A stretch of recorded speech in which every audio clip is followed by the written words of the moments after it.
It's my first time seeing Paulie. Welcome. Parlay. Hopefully we get to keep your stay for a while. All right, and we are good to go, people.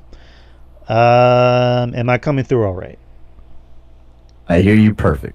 Just want to make sure. All right, people, welcome to the show. It is Wednesday. It is 9:10 p.m. Central Time here in San Antonio. Welcome back to another episode of The Experience. I am Drew, and with me, as always, Justin from Spinebuster Tees and SpinebusterTees.com. all right, and like I mentioned on the pre-show, we got some things to talk about. Believe it or not, it's about wrestling, and we had a pretty packed weekend of wrestling, as well as a packed week of wrestling, starting from Monday all the way to yesterday on NXT. And then, of course, we're going to save the news for the end. So before we get started, lately, for about, I think for the past month or so, we've been doing this thing where we like to, at the beginning of the show, talk about anything that's of interest to us, whether it's good or bad, indifferent, what have you. It can be wrestling related. I mean, most of the time it's wrestling related. Or it can be anything related, whatever's on our mind. But, Justin, do you have anything to talk about? Yeah. I mean, this probably may get lost in the sauce a little bit later on, but this came out today that John Laurinaitis has been dropped as a defendant in the Janelle Grant's lawsuit against WWE and Vince McMahon. Looks like he's squealing to the authorities. Grant's representatives say in a statement to Post Wrestling that Laurinaitis has agreed to provide her with evidence as part of a confidential statement. That's coming from Brandon Thurston and WrestleNomics, and there was a quote here. Didn't say from who. I'm assuming it's from Janelle Grant's camp. That John Laurinaitis has agreed to cooperate and provide evidence in Janelle Grant's lawsuit against Vince McMahon and WWE. The statement to Post Wrestling reads, his agreement to a confidential settlement is a pivotal next step towards holding McMahon and WWE accountable and bringing justice to Miss Grant after years of sexual abuse and trafficking. Mr. Laurinaitis looks forward to moving on with his life. We cannot provide any additional details at this time. So it looks like John Laurinaitis is going to cooperate with authorities and with the lawyers of Janelle Grant during this case. So he's walking away scot-free. He basically cashed in his legal money in the bank, pretty much, to get out of this situation here. But I'm not too sure if you've seen this news story that popped up early this morning. If so, what are your thoughts? I mean, I don't really have any thoughts on this whole thing anymore because it's just. Let's just be honest. All parties involved aren't very. Well, I mean, with the exception of probably Janelle Grant, which, people kind of have their own thoughts on her. It's kind of back and forth. It's just, I don't know what's going to happen. I don't see Vince going to jail, personally. John Laurinaitis is obviously not going to jail. It's just, it's a weird case. And I don't really know what to add to it that hasn't already been added. But whatever keeps Vince away from pretty much anything, especially the company, I'm fine with it. I just kind of just want him to just fade away into obscurity.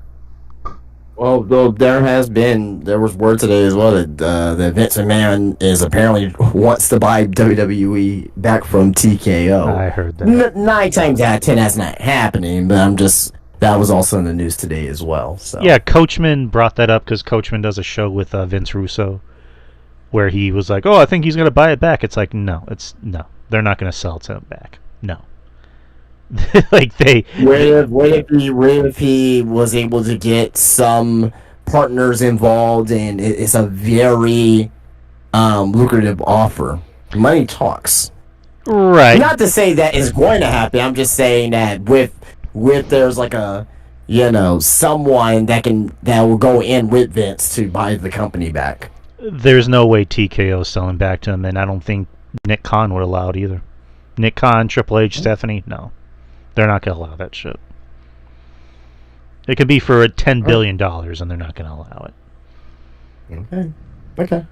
But as far as what I have to talk about, I guess to kind of like, I'm gonna call it my superstar of the week, Tavion Heights. I think he is really goddamn good, really underrated. I mean, I was saying Miles Bourne was, a diamond in the rough. After seeing Tavion Heights last night, and we'll get to NXT, the fact that he was able to go in there and just go toe to toe with someone like a Mike Santana just shows you how good this guy is. Again, I can't really give a good estimate on what his glass ceiling, quote unquote, would be. But I do know he's somebody that I've noticed whenever they bring in TNA people the past few times, the Hardys, they wrestled no quarter catch crew, and they got a good match out of them. And as far as I know about Tavion, I mean, what do you know about Tavion Heights' like background as far as like wrestling? He was, I believe, in the 2020 Olympics. Okay, there you go. Yeah, he's just really good. As far as like a character perspective, I don't know if he's there yet, but I think he can get there. But man, he is really goddamn good in the ring. Yeah, I mean, he really has no character per se. Right. I think he's just a a great amateur wrestler. So to me, he doesn't really have much of a character. But again, in wrestling, like not every single wrestler needs a full-fledged character. Right. He's also the size of like a brick shithouse, and he can go in there and have a good match with anyone. Specifically Mike Santana. So I think to me that's my superstar. Yeah, I mean he's really improved. When he went to Japan, a lot of people was thinking about this was gonna be the coming out party for Josh Briggs. This is what he needed. It was actually Tavion Heights that went over there and pretty much stole the hearts of all the Japanese audience over there. When he went to go over there to all Japan. So yeah, I mean. He's he definitely has a look on him, and he has a future. What's his ceiling? To your point, I don't know, but he's damn good in the ring. You know what I mean? He's like not comparably so, but he's kind of like Chad Gable in a way. You know what I mean? Former Olympic wrestler, like a really bigger version of Chad Gable. Yeah. Well, I'm not talking about size. I'm talking about more of like in-ring skill. I think Chad is obviously well more polished because he's been in the business more. But I can see that type of ceiling for as far as in-ring wise for Tavion Heights. He's really good, really really good. Yeah, I like what I'm seeing from him. So he's my superstar of the week. All right, so I guess we got that out of the way. Let's talk about last Saturday, which was Saturday night's main event. Let me pull up the card. Oh, come on. Alright, so yeah, May 24th, which was last Saturday in Tampa, Florida, at the Youngling Center? I believe that's what it's called. There were 6 matches. There was actually a pre-show, which they didn't show, but so technically 5 matches. The pre-show match was American Made versus the Latino World Order. American Made won. Nobody saw that, so we can't really speak on that. It was a dark match, not a pre-show match, but yeah, it was like a dark match. But the first match on the card was the tag team match with Seth Rollins and Braun Breaker versus CM Punk and Sami Zayn. Very surprised that this opened the show. I didn't think this was going to be the main event. I was figuring maybe like middle of the show. But this opened the show. Were you thinking the steel cage match was going to open the show? Probably. Either that or the women's title match. But, this opened the show, which I was a little surprised by, but, whatever. But, fun match. CM Punk understatement. The guys, he's over. People were, loving the shit out of his song. They were singing his song. And I thought this was fun. I thought this was a fun opener. Uh, I I really don't like the fact that WWE got rid of house shows. I mean, they limited the house shows because a guy like Braun, as much as I love him and as much as I think he's great, he's obviously the future, but he could really benefit from these house shows because he, Yep. he's still kind of not ready just yet. He still kind of has those greenisms every now and then. So like putting him on like house shows in this kind of tag match, I really think could help him, especially getting ready for the main event spot. So that's just one little thing I wanted to point out. But yeah, again, I can't really say too much about it. Commercials. It's NBC. NBC is really bad with commercials, and I'm gonna say this, and I'm not gonna sugarcoat it. I'm sorry to interrupt. This show fucking sucked. Okay. Because of the fucking commercial. Yeah, agreed. It was terrible. Agreed. 100%. Everything on this card sucked. With the minus of, there's only two things I care about. I only care about Cody coming back, right? That was pretty cool. He came back and but that felt super rushed going off the air. That's number one. Mm-hmm. Also, number two, Bronson Reed joining Seth Rollins and Braun Breaker and Paul Heyman. Outside of this show, fucking sucked because of the commercials. We had 2 hours of show and how much time of wrestling all that put together? Less than 30 minutes.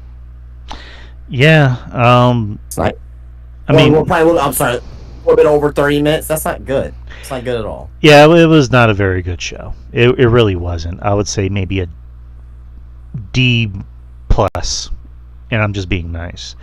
But yeah, this tag match was fine, and then like you mentioned, it was the worst Saturday night's main event for one. To me, by far the worst show of the weekend out of the three major shows. This was the worst. Like not even by far. Oh yeah. I see no error in what you just said. Like this was a bad show. But yeah, Bronson Reed came back and attacked CM Punk, and joined up with Paul Heyman and Braun Breaker, and Seth Rollins. So good to see Bronson Reed back. I could have sworn I heard he was going to be out for a lot longer, but obviously that's not the case. So I'm happy to see Bronson back. How do you feel about Bronson being back? This is a great fit for him being in the group, and they see him as a future piece and possibly a main event caliber player. Possibly, that's the way I see it. Mm-hmm. They got their third man now. I'm waiting on the fourth man. Who's going to be that fourth man? Probably not going to be anytime soon until we get a fourth man, but a fourth man is coming. Mm-hmm. They're gonna have to be built. You gotta think that they're gonna be building this group for a War Games match this year. Oh yeah, so you may get a fourth man, you may get a fifth man, possibly. I don't know, but we'll have to wait and see. No doubt about it. Next is you had Zelina Vega versus Chelsea Green.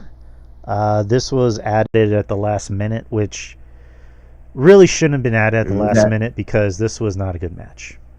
This was on SmackDown, and I asked last week, hey, we have those women's matches, so I guess they decided to add this match in there. So, I don't know, but I don't think this match should have been added on the show because this match was 5 minutes and 10 seconds, and that's 5 minutes and 10 seconds that you could have given to the main event to really stretch that forward, or to John Cena and R-Truth. Like, you could have given that more time. Just my opinion. Oh, God. Just my opinion. But yeah, this was not a very good match. Zelina, again, I don't hate Zelina. I mean, we've talked about Zelina. I think Zelina's capable of having a match, a wrestling match, but I got to point out the obvious. She is very small. And this isn't even like a thing of like Adam Cole's small. Adam Cole could still have a wrestling match. Well, okay, I don't... Continue. Go ahead. Like Joe Numbers on the Soup, he did a review on the show, and he pointed out something that was kind of interesting about Zelina. When you hear Zelina hit the wrestling mat, you don't hear a noise. Like when you hear anyone else, like when you hear Chelsea hit the wrestling mat, it makes a noise. When Zelina hits the wrestling mat, it makes no noise. So, I mean, obviously, Chelsea's going to be Chelsea regardless. She's still over. People love her. She's more than likely going to move on to be one of the main women's champions. But Zelina, just they need to get that belt off of her. Like they need, and more than likely, I think they're going to give it to Julia. Just my opinion, but Yeah. also Which would be good. and then the 619 spot, which again, just I said on Twitter, I think nobody else should do a 619 except for Ray, because it just looks bad when anyone else does it. She does it, and then she ended up busting Chelsea's nose, and that was the end of the match. Well, I mean, she obviously pinned her and retained her title, but yeah, not a very good match. But yeah, that's kind of how I feel about the match. What about you? Exactly everything that you said. Not a good match. I'm not going to talk about Zelina's size or height or anything like that, because there are women that are on the roster now that are similar sized to Zelina Vega. I think she's more petite than those other women, but as far as height wise, she's in comparison to some other women. But the match wasn't good. Chelsea got her nose busted open, broke her nose, from what I'm hearing. I mean, Zelina got the United States Championship because, Aleister Black is back, and they wanted to, kind of gift her with this. I don't know, but I'm pretty sure it has something to do with Aleister Black being back. So, she's probably gonna lose the belt to Julia, which good, because that women's roster needs someone like a Julia to really get that division going. Have something going. Have someone that can actually wrestle going. But in my opinion, these mid-card titles fucking suck, and I don't even think they really are needed right now. You know what I mean? Mm-hmm. Even with Lyra, I think Lyra versus Becky doesn't need to involve a title. I think that could just be like a regular feud. You know what I mean? Like, it could just be a regular feud without the title. Like, to me, the title doesn't really feel like much right now. Or they could just do one title and just have them go from brand to brand. But I don't think WWE wants to do that. But so yeah, match wasn't good. Women worked hard. I mean, I'm not gonna take away anything from the women not working hard. They worked hard in the match. Right. And obviously Chelsea got her nose busted. You know what I mean? But as far as me being emotionally invested in it, and me caring about the in-ring, no, not at all. Yeah, agreed. Next is you had John Cena versus R-Truth in a singles match, non-title. You had John Cena coming out first, and then you had R-Truth coming out with John Cena's music. And very quick match. I think it did what it needed to do. I still stand by what I said. You could have taken out that women's match and given that time to either this match or the main event. Probably the main event, preferably. Just so everything that happened in that match could have had more time to kind of flesh out. Preferably, Cody's spot. Like you mentioned, you're right. It felt rushed. Everything that happened in this match, needed to happen. John Cena won, of course, and then afterwards, what happened was he was going to hit R-Truth with the belt, and R-Truth was like, what are you doing? This isn't you. And then he gives the belt back to the ref and kicks R-Truth in the balls, and then pins him, and then comes back and does another, I was going to say F you, attitude adjustment, and that's about it. Let me ask you something. How are you feeling about John Cena's heel run so far? Terrible. Thank you. I'm not feeling it anymore, because in the beginning I'm like, okay, this is unique. But John he hasn't really done anything that's made him feel like a heel. Other than... Well, I wouldn't say that. No, I wouldn't say that at all. Like, he's done a lot of stuff that makes him feel like a heel. It's just that what they're doing with him is there's nothing new. There's nothing great about it. It's just a standard heel, nothing generational. The matches that he's had has been not good, and maybe is there's people that are saying like, he said he was gonna ruin wrestling and it's supposed to be bad. Well, no, no. We're not gonna give that excuse.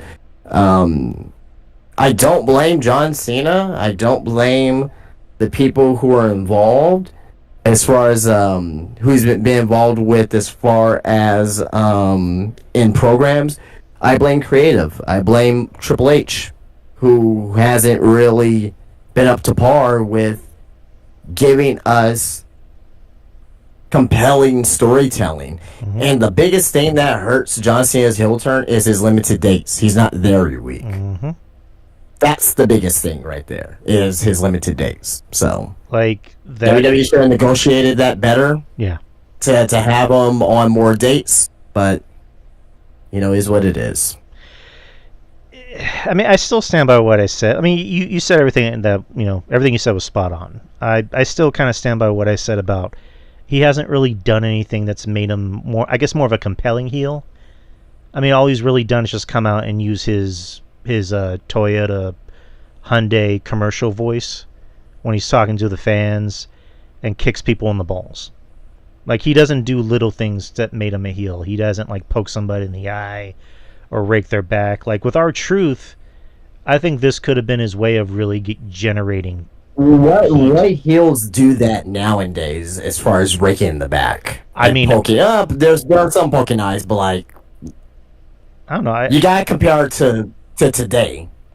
I don't know. Like, I mean, I would just think, says John Cena is kind of the last of the Mohegans, as far as like guys from the last generation, from the early 2000s. Like, he would get little things, but with R-Truth, like, I think that could have been his way of really getting good heel heat, because I think he could have just beaten the shit out of him, like beaten the ever living dog shit out of him, and just left him there to rot. And that's how he really could have gotten heel heat. Instead, he just kicked him in the balls and walked away. So, yeah, the Cena thing has kind of been very lukewarm to underwhelming. More so underwhelming. It's been terrible. It's been really bad. Really bad. I mean, CM Punk really should have been in that spot because CM Punk's on the show more, but they insist on him and Rollins for the rest of the year, which I'm kind of... They could have done a couple things. They could have, like, instead of having John Cena turn heel at Elimination, it should have been maybe at WrestleMania, for one. Yeah. If this was going to be the story that they're going to tell with John Cena, I would just been fine with Cody walking out as champion. Mm-hmm. But whatever. I mean, it's not my company. Yeah, just like Triple H's booking has just been very... I mean, I'm going to say it's been kind of boring. It hasn't been good. The shows... It hasn't been good this year. No, Shawn... So go ahead. I'm sorry, go ahead. I'm sorry. No, finish up. No, I was gonna say, like, Shawn Michaels on NXT, like, he has very unpredictable, exciting storytelling on NXT. And like you just said, Triple H, he hasn't been great this year. I don't know what's wrong. I don't know. I'll say this too as well, Mm-hmm. and maybe or maybe not. I don't know how much of an influence TKO has on certain things. Not necessarily like, hey, turn John Cena into the bad guy, but how they want to have like certain people on top, and it's up to Triple H to kind of maneuver that around. But so I don't know how much influence TKO has, but I'm pretty sure it's like maybe like a very, very, very tiny influence. But again, yes, I mean, Triple H's booking has been very bad this year. Yeah, hopefully. Very bad. Yeah, hopefully you can get. And I'll say this, and you're gonna disagree with me. That's totally fine. I don't know who's worse this year, him or Tony Khan. I don't know. I'll probably will still say Tony Khan because AEW is fucking piss poor. Like, it's terrible right now. Like, really, really bad. WWE hasn't been bad this year. It's just been boring for the most part. You know what? So I might be with you on that. Because Triple H has been boring this year. Tony Khan, and granted, I haven't been watching the shows. Basically, from what I've seen, I don't know if I would call his booking boring. I mean, I can't speak on it. You watch it more than me, but like, from what I've seen, it hasn't been boring. It's just been very like all over the... His booking hasn't been... Sorry, go ahead. I'm sorry. All over the place. Is that fair to say? Yeah. It hasn't been like concise. Like his booking hasn't been boring. Like, cause there's some stuff that, like, for example, tonight, like I really liked. Dynamite was shit tonight, but the opening was really good. I love the Hangman, Osprey and Swerve interaction. It looks like they're going to be doing their own version of the end game. Osprey was like, "Hey, we need to combine together to take out the Death Riders." And Swerve is like, "I'm never ever gonna work with Hangman because you know the prior history." If you are a wrestling fan that's been watching wrestling and you somewhat watch AEW and you somewhat watch WWE, you know about the rivalry between Swerve and Hangman. You know it's a blood feud. You know they don't get along with each other. For the fact that tonight, you know Osprey's being the middleman, saying that hey, uh, let's work together. Let's get the title off of Moxley and the Death Riders, and let's kill the Death Riders and all that stuff. And Swerve was like, hey, I will never ever work with Heyman. Like, you two are on your own. That's a good story that they can go into All In with. I'm intrigued by that, right? I haven't really seen much of that type of storytelling this year from Triple H, to where it's like they do callbacks into from 2-3 years ago, or rather as from 2-3 years ago into this year, and what I mean. I haven't really seen anything like that. Right. I haven't really seen anything like that. So can it turn around? Hopefully, I'm hoping, but it's not looking good right now as far as the stories being told on the side of WWE. There are some bright spots. I've said it before. I think the mid card is more interesting on Raw and also SmackDown, more so Raw. And the women's stuff is very good. The women's stuff has been good for the most part. Yes, I will say. I think that's the strongest point of WWE right now is the women's division in both on both shows, or all three shows rather. Yeah. Tony Khan, for whatever you want to say about him, whether it's bad booking or all over the place booking, at least we talk about it. Like, at least it's something people talk about. No reason, no. Yeah, I was gonna say that, but like with Triple H, it's just like, oi, this just feels like I don't know, this isn't good. I'm just gonna put it like that. But rest of the show, Damian Priest versus Drew McIntyre in a steel cage match. I like this match. I liked it. I didn't like the ending. I loved Jesse Ventura on commentary. I thought he was great. I love the fact that he called out the ending of the match, which the ending of the match was, Damian Priest won, but he walked out of the cage. And Jesse Ventura was like, "What the hell? You're just gonna walk out of the cage? What kind of BS is that?" What BS is that? And I'm like, he's right, because, like, again, that seems like almost a very heel thing to do, and Damian Priest is supposed to be the face. And it's also kind of a very anticlimactic way to end the match. And I think we picked Damian to win, and it makes sense for Damian to win because it's, Drew got the win at Mania and Damian got the win here, and they're obviously going to do a third, which is, I guess, an I Quit match or last man standing match, whatever. But I don't know. I thought the ending could have been better. Like, obviously climb out of the cage and like earn that win. Instead, it's I'm just going to climb out. I'm just going to walk out. It's like, okay. I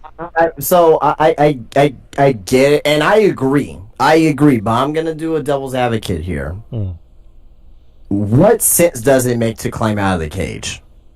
True. If you're in a real match fighting for your life, what sense would that to climb out of the cage?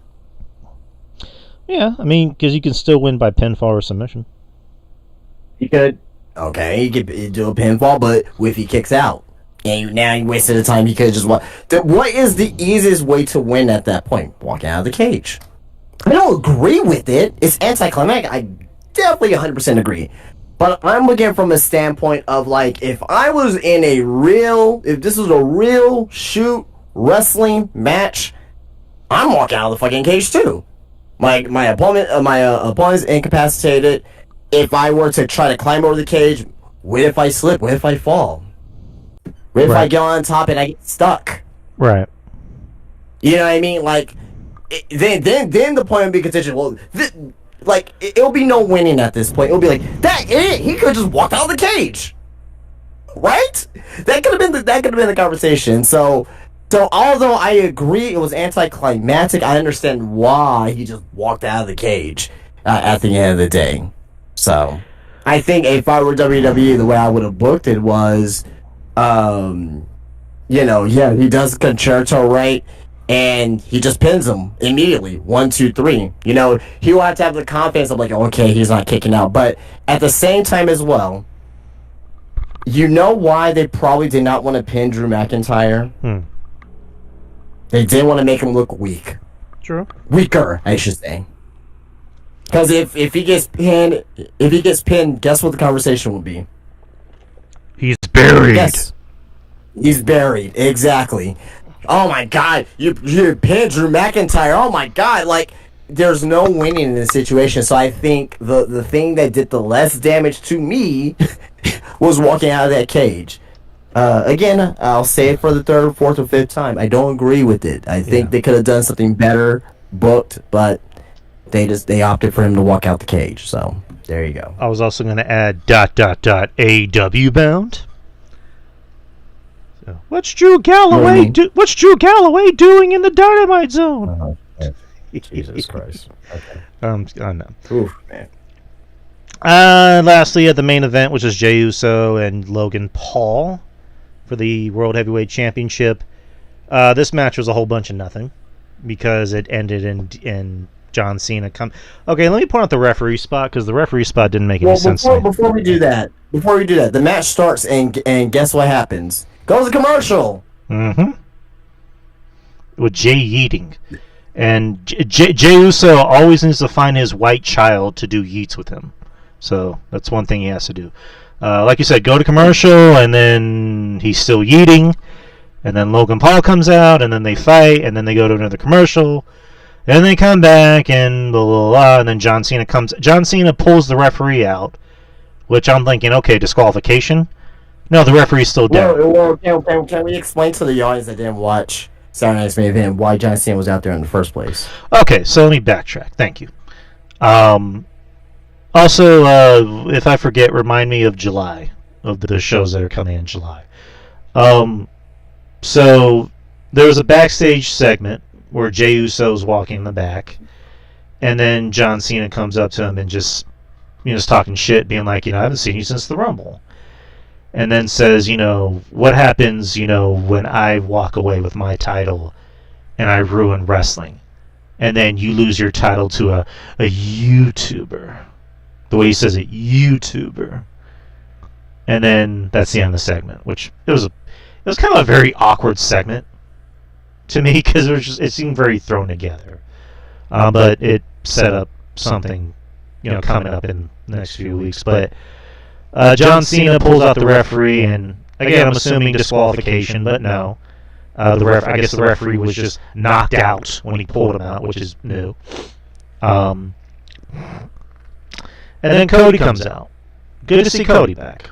Cody got the desired crowd reaction as a babyface, and he came out, took out Cena, and then Jey Uso went for his finisher and pinned Logan. The referee somehow popped up and made a full recovery and counted the 1, 2, 3. And then Cody Rhodes, with like 10 seconds, says, all right, John Cena, me, you, tag team match at Money in the Bank.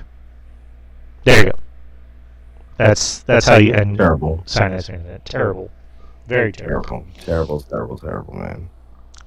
All right. Let's move on to NXT Battleground, which was the next night in the same arena.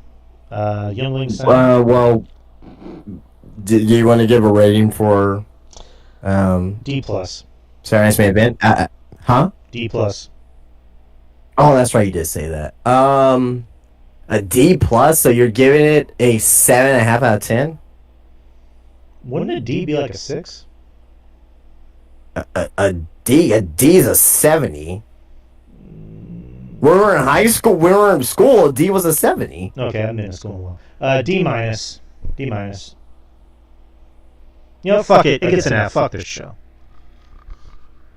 Yeah, I was gonna. Well, this is why I do numbers and not letters because it's so confusing. I give this shit a 2.5 out of 10. All right. Yeah, I'll just do numbers from now on. Bad show. Very bad show. All right, so Battleground. Overall, what you think about Battleground? Battleground was good. It was a good show. It was good. All right. Well, I So mean, we're gonna talk about it right now. So I mean, yeah, yeah, I just kind it of was want to good. It gauge, was a good show. kind of want to gauge your thoughts. What Uh, what did you think about Battleground? I liked it. I liked it. I gave it a somewhere between a B minus and a B plus, or maybe just like a solid B and a B plus, somewhere around there. But I really enjoyed it. This is a very good show. Um, Surprised by how many matches there were because usually we've been getting 5 matches, but there were 6. But I thought overall the show was paced They've been doing 6 for a while, I think, for the most part. right. I thought this was a very They good. they actually did 7. They actually did. I think. Well, no, they actually did 7. Well, one was a pre-show match at a Stand Deliver.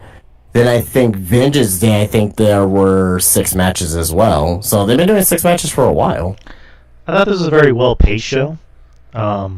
Yeah. I never got bored, and a lot was happening. Especially in between segments. Yeah. Let me just get the segments out of the way because they set up what happened on Tuesday. So you had Mike Santana there from TNA, who was in the back, and he said, I got my eye on the winner of the TNA Championship match. While that's happening, you see JC Jane and Fallon Henley arguing in the back, which plays into something later on the show. And while Mike Santana's talking, you see no quarter catch crew, minus Miles. Charlie Dempsey goes up to Santana and just says, I'm tired of these outsiders coming in NXT. And then Tavion Heights interjects and says, hey, man, you want an opponent? I got you. So they set up the match for Tuesday, which we talked about before the show. And it was a great match. A very great match. Mike Santana, I think he showed that he belongs on WWE television. Doesn't look out of place. The fans love it. I mean, granted, it's the PC and they love everybody that comes in, but they really did love him some Mike Santana. But it was good seeing Mike Santana on WWE television. And then later in the night, well, you know what? I'll save the segment with JC and Stephanie for later because it plays into another match. But you had Sol Ruka and Kalani Jordan opening the show with the North American Women's title. I thought it was a good match. I thought the beginning was a little wonky. I wasn't enjoying it that much, but I think in the second half of the match is where it started to get really, really good.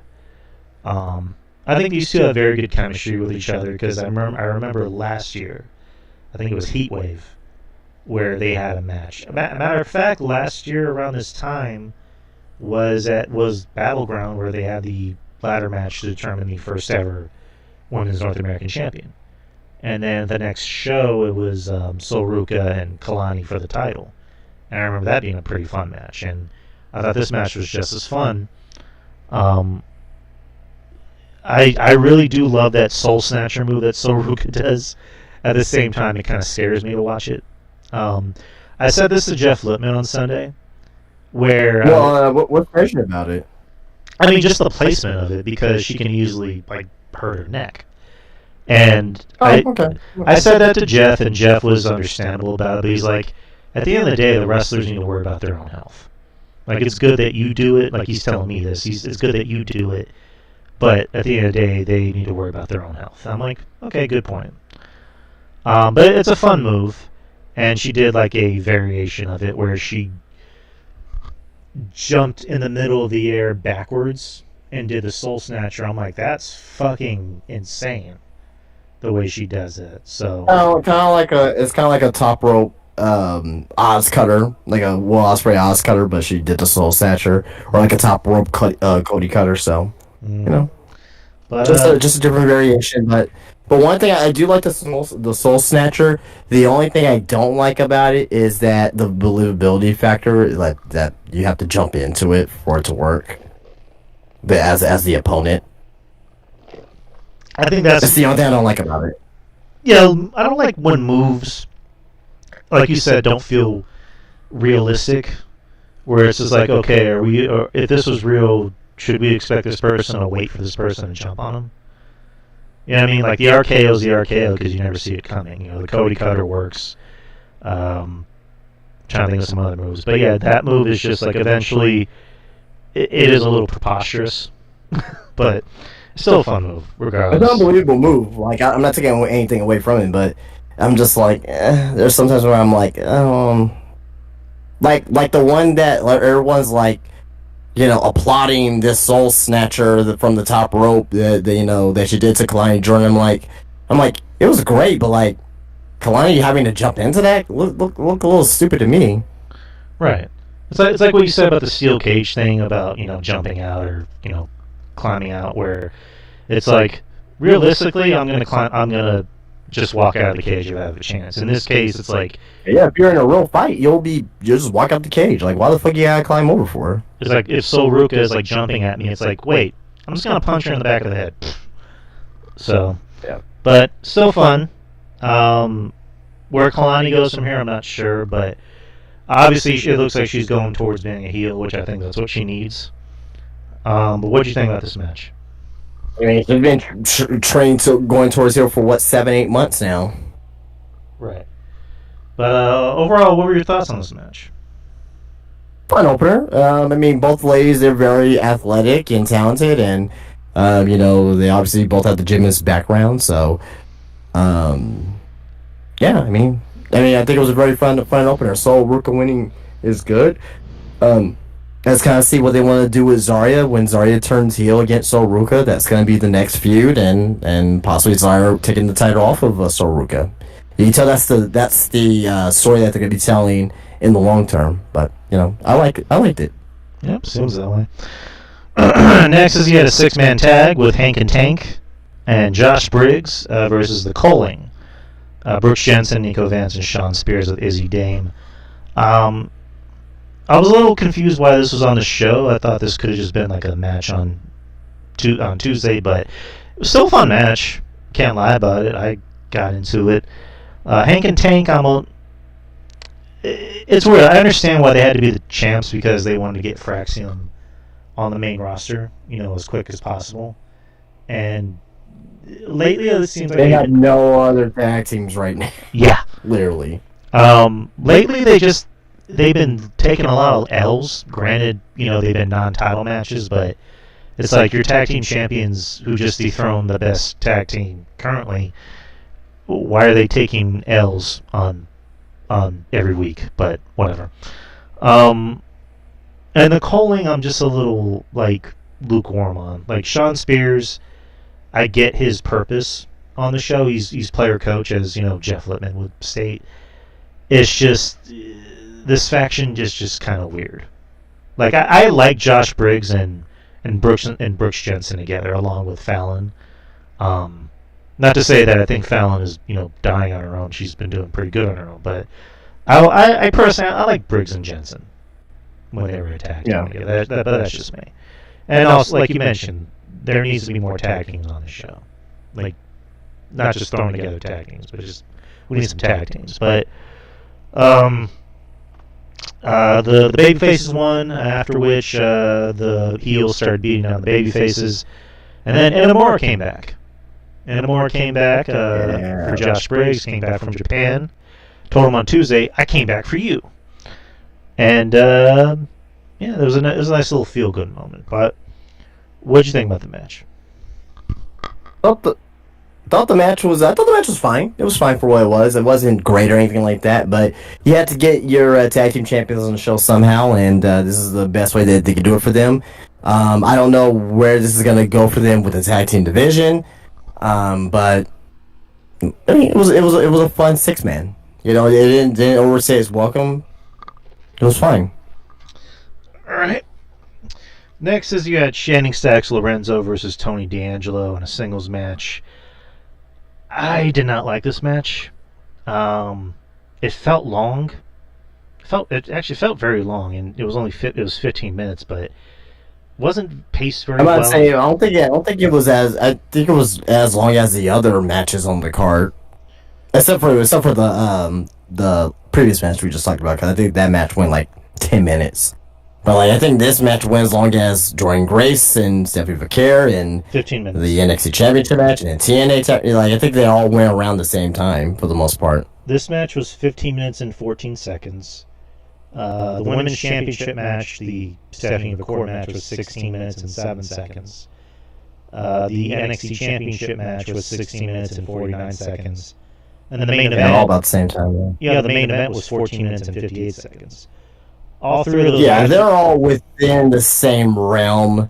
I think. I mean, obviously the NXT Championship match went a little bit longer, but all within like 45 seconds of each other. I mean, well, I don't really think that's really a huge difference. So, I was gonna say, and I think this was on the low. So, well, I was gonna say, like those three matches, I thought were paced better. This match just wasn't paced very well, and yeah, I agree. I agree. these two, and again, I like both of them together, and I get the heel turn, because it needed to happen, but I think these two working together, to me, I just don't think they have good chemistry wrestling together, as one on one. When they're a tag team, they work well together, but when they're actually having a Well, match, I'm not going to judge based off the first match either. I mean, it's their very true, first match against each other, so true. you But know. point is, I just wasn't a fan of it.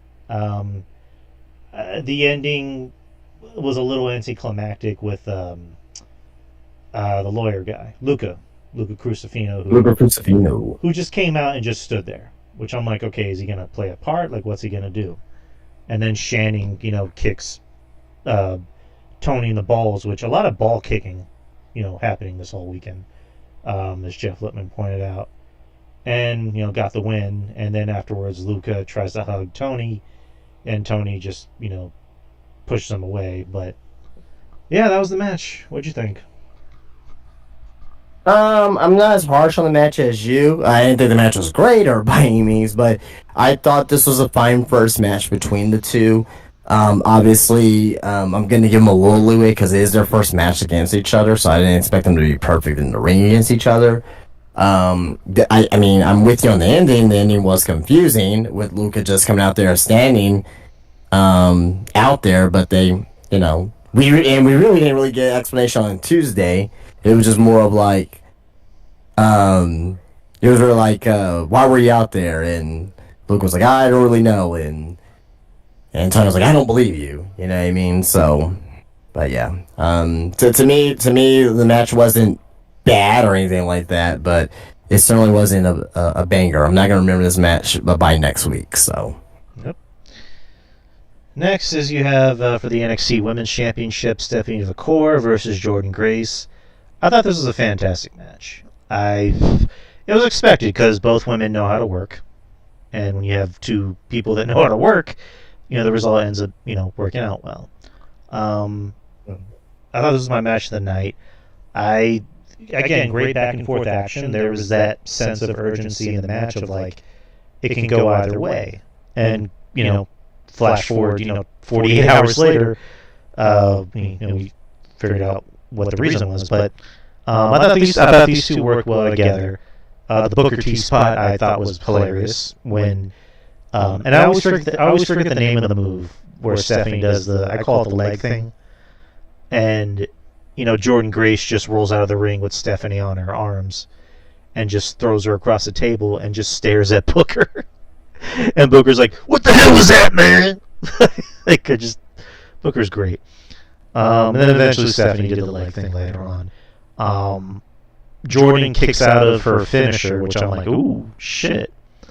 But the match ends with Stephanie doing a what I call it spinal tap. She might call it something else. I call it spinal tap. Onto Jordan and gets the win. I'm very particular about that. Why? It's not a spiral tap. It's not a spiral tap. Okay. It's more of a twisting moonsault. Spiral tap is basically you face forward and it's a twisting, pretty much a twisting senton, what AJ Styles used to do. This is more of like a twisting moon. I mean, it's but I wouldn't necessarily call it a spiral tap Okay, personally. okay, twisting moonsault. I'll stick to that. I think AJ still does spinal tap, but yeah. No. Yeah, well, when's the last time you done it? I haven't seen it in years. I mean, I don't know. I could have sworn I saw him do it, but and that's neither here nor that's neither here nor there. But this is a fantastic match. Right. Stephanie is always going to have the best match of the or one of the best matches of the night, if not the best match of the night, because again, her stuff looks legit, and Jordan Grace, I think people cannot take her for granted. I think she's just as good as Stephanie. Yeah, I thought this match worked well, and from the way it looks, especially based on Tuesday, these two are main roster bound. But what do you think about the match? That was an excellent match. Everything that you said, I agree with wholeheartedly. I think both these women are fantastic in the ring with each other. A lot of people focus on Stephanie, rightfully so. She's one of the best in the world, but let's give Jordan her flowers. I've been seeing way too much on just Stephanie only and not giving Jordan credit. She did very well in the match too as well. But yeah, no, to me, I thought it was a very, very good match. Very, very good match. All right. Next is got Obafemi, the NXT champion, defending his title against Miles Bourne. I thought this match kind of did everything it needed to do. It was predictable, but as we say here on the show, there's good predictable and bad predictable. In this case, it was good predictable. The big chunk of the match was Oba dominating, and then Miles, getting his offense in, and there were some points where I actually kind of like stood up and going, "Oh shit!" Like Miles, I didn't know he was that strong. Like he was, there was one point where he actually did, I believe, suplex Oba in the match, and I'm like, "Oh shit!" Like that's impressive. Eventually, Oba did get the win. He's still a champion, but he gave his respect to Miles, and yeah, kind of like Tavion Heights. I think both guys, they have a future. Whatever Miles's, glass ceiling, quote unquote, is supposed to be. I think he has something going, and he's definitely someone that can be a sympathetic babyface. For the obvious reason. Yeah, I thought he really showed out. I thought this was kind of his coming out party against a guy like Oba, and you're gonna laugh at me when I say this because I did mention before, why is Oba bumping for smaller guys, and then I'm like, wait, he needs to bump for smaller guys if he can really prove his worth and can show that he can work with the Seth Rollinses or the Chad Gable. Well, I mean, I'm gonna throw Chad Gable's name in there because he's fucking great, but guys like that or a Dom Mysterio. Oba is. I believe I mentioned something like that in the past too. Yeah, you did. Oba is really goddamn good at bumping. Like he is almost underrated at bumping, to make it look believable. So, but yeah, that's really all I had to say about this match. What about you? I thought it was a very good match. They gave Miles Bourne the opportunity, and it looks like they want to make him a breakout superstar. They're gonna give him a chance. Obviously, it looks like he may be gone from North Korea Catch Crew because him and Charlie Dempsey are gonna have a rounds match next week on NXT, so that's something to look forward to. But Oba winning. Look, I'm gonna say this right now. I don't see anybody taking the title off of Obafemi anytime soon. I don't even think the person is in NXT currently. I'm gonna throw something out there. I may be 90% wrong on this, but the only person who I see dethroning Obafemi, the stars have to align. I don't know what his contract situation is in AEW, but if somehow, some way WWE could get Wardlow to NXT, that's the guy right there. That's believable enough to defeat Obafemi. It may not be him. It's probably not going to be him. I'm just kind of playing out there in the universe, and if it happens, fan-fucking-tastic. But I would love to see a match between Obafemi and Wardlow, and I think they'll do great business together at the end of the day. That would work. Um, Again, I need to look up what his contract situation is, but I don't know. I don't Wardlow know. desperately needs to come to WWE. Like he desperately needs to. Well, I mean, he just needs to leave AEW. I mean, if he does come back, it'll be even better. But he just needs to get out of AEW. He will be a star, like in 5 seconds, whenever he does come to WWE. Yeah, man, I mean that's believable. I think if anything, whenever Oba does lose the title, it won't be in a match. Like I can see him just dropping the title and being like, I did everything I need to do with this title. Now I'm gonna move on to bigger and better things. Like that makes more sense for his character. It's like I'm the conqueror and I've conquered this title. Now I'm gonna conquer WrestleMania or whatever. But all right. So the main event was for the TNA World Championship, the first time the TNA World title has been defended on a WWE pay-per-view. You had the champion, not Trick Williams. Well, he became the champion. But Joe Hendry, the TNA champion, versus Trick Williams. I believe it was either the president or the owner of TNA that was in the audience. Yeah, president, yeah. This had a very big fight feel to it. Like, the fans were hyped up for it. The fans enjoyed the match. Like, it's weird because Trick Williams and Joe Hendry are kind of the same wrestler in a sense where their gimmick is their entrance. And once the bell rings, they don't necessarily do anything spectacular. But I actually did like this match. I mean, it wasn't a great wrestling match by any means, but it was a fun match. It was like a good, what do you call it, fight feel to it. And I thought these two meshed well together.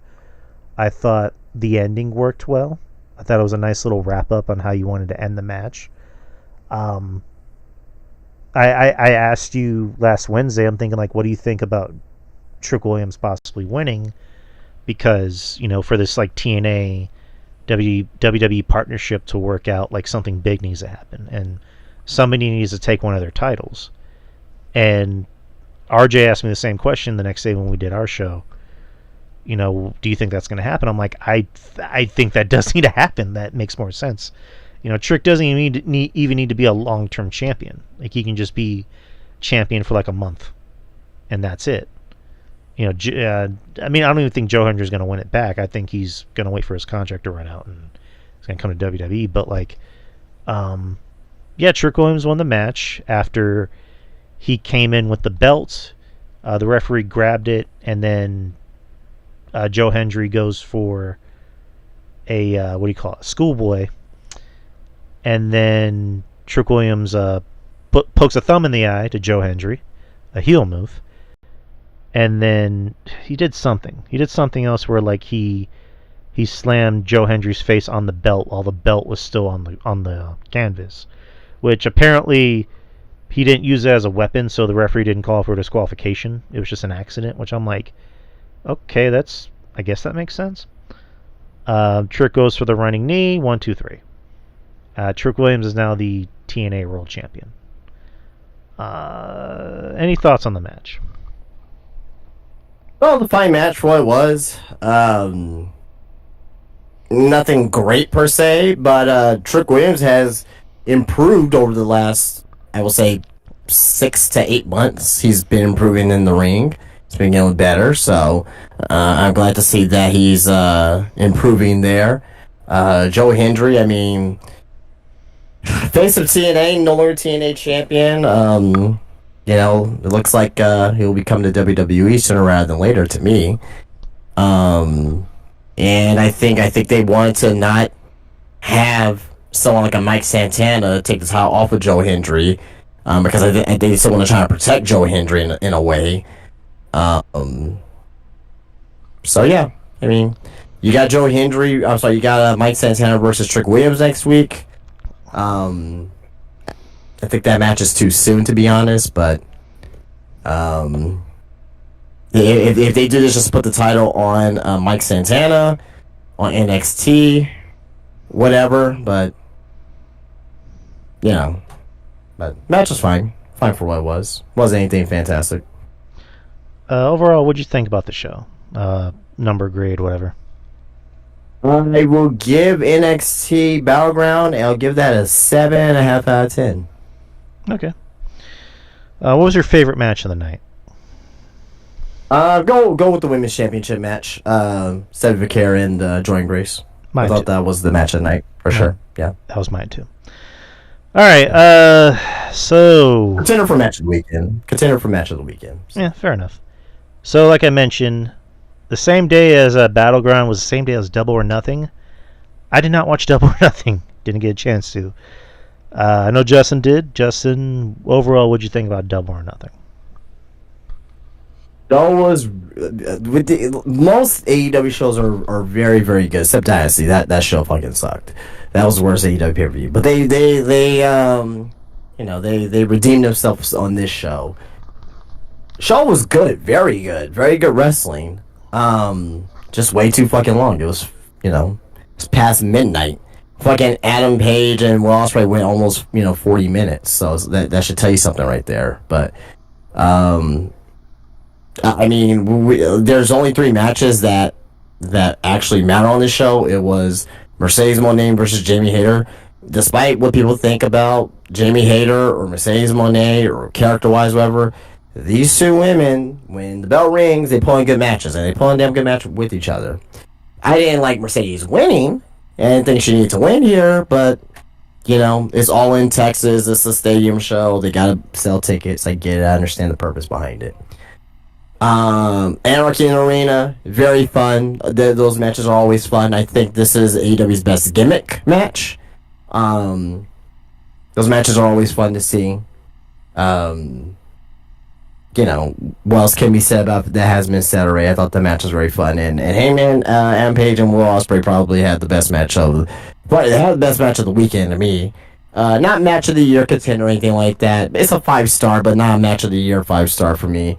Hangman winning, yeah, I'm all in for that for sure. No pun intended. I wasn't trying to do that. Was not trying to do that. Hangman winning, yeah, I'm feeling it.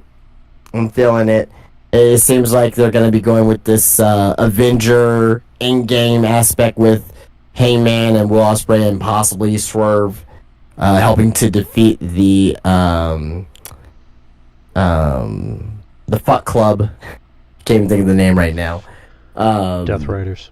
Death Riders, yeah, the Death Riders. The Fuck Club. At All In, so, yeah, so Heyman winning, I was surprised, and I wanted Heyman to win because I'm liking one thing I will say about AEW and about Tony Khan, they consistently booked Heyman to be a compelling, interesting character. And I think that since AEW's been Gan, Heyman has been has the character has the most transitions and the most interesting aspects to him, and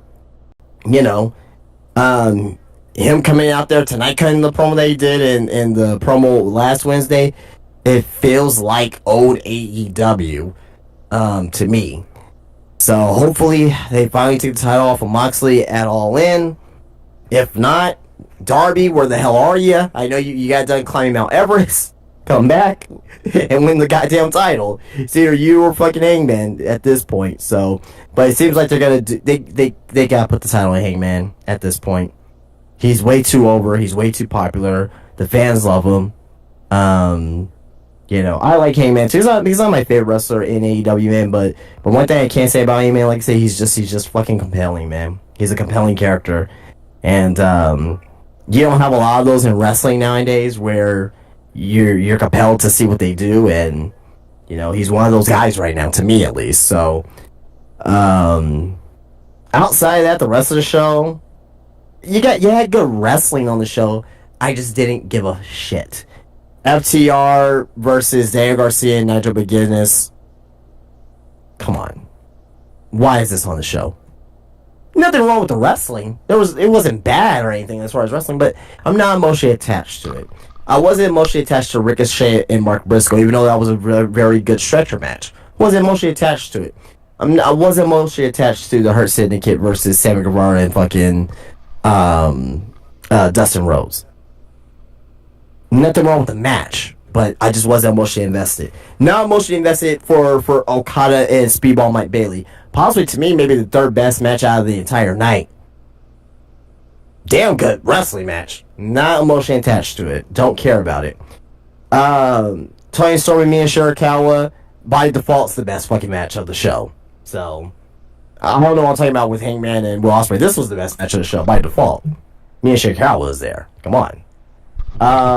Anarchy Arena already talked about in the Don Callis family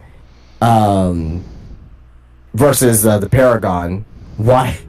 Why is this match on the fucking show? Why is Adam Cole, Kyle Ryan, Roderick Strong versus Takeshita, Josh Alexander, and Kyle Fletcher on this pay-per-view show?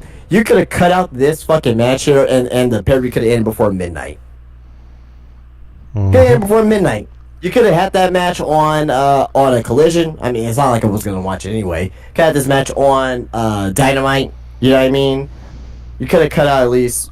I mean, honestly, the two matches you could have cut out was the Don Callis family versus the Paragon, and the FTR versus Daniel Garcia and Nigel McGuinness. Cut those two matches out, and AEW is notoriously terrible about having, 11, 12 matches on the show. I think this one had 11 or whatever, right?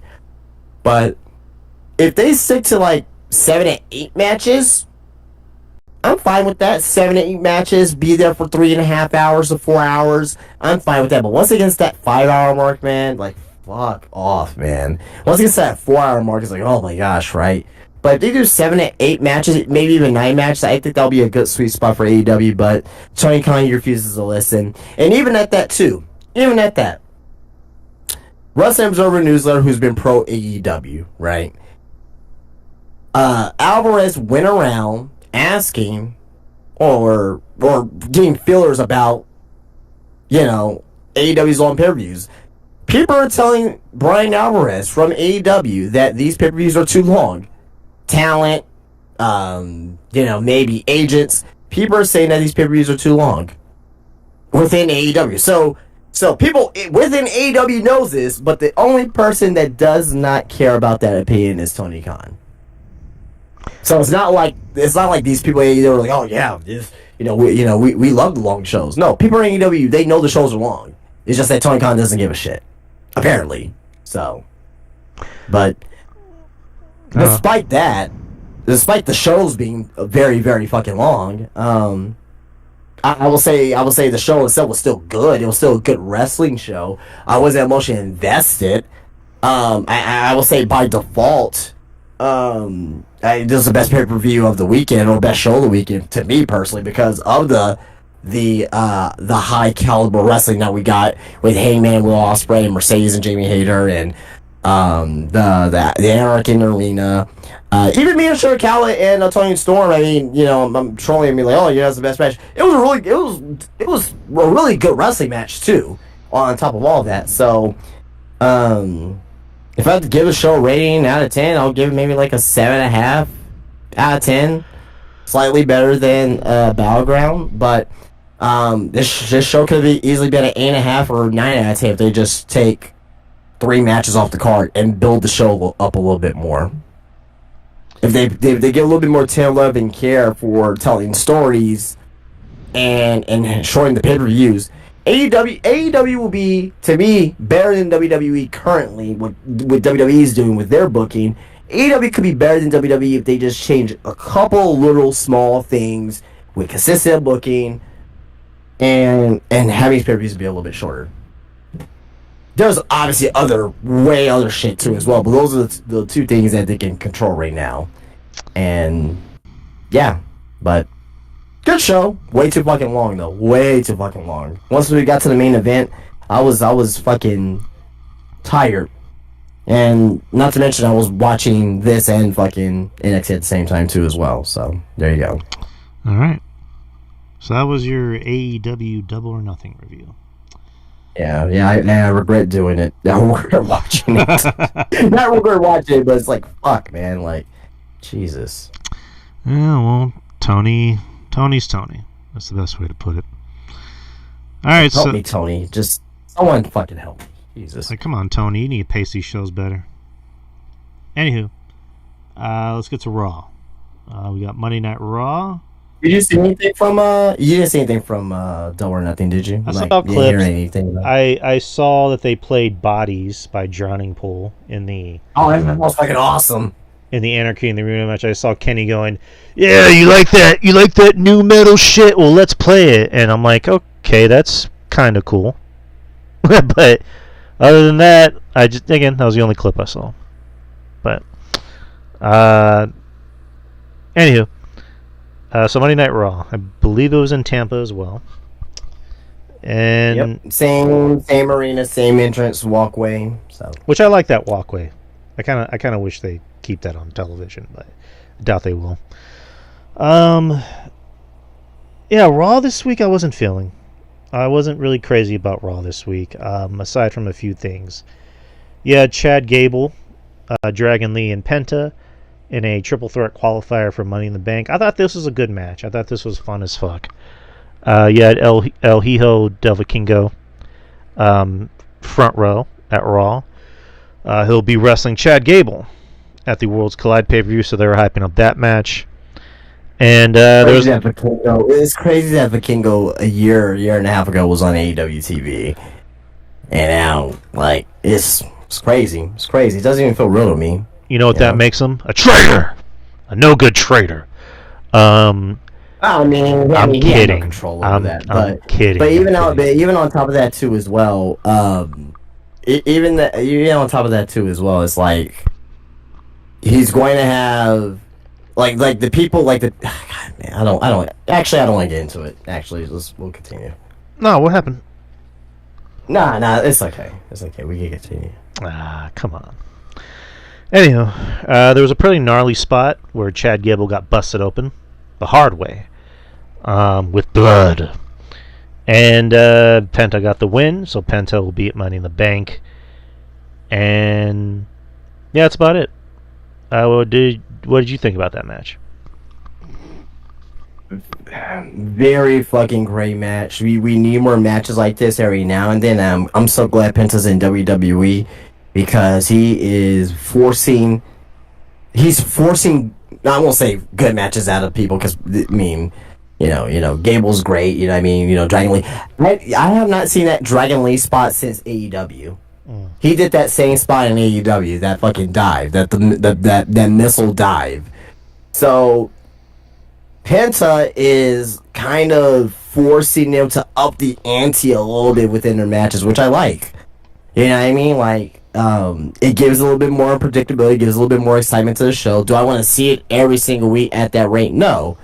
But it does give it a more of a must-see feel when Penta's out there or wrestling a match. So, I like it. I thought the match was fantastic. So, what do you think Rey Fénix needs to do to kind of get to that echelon?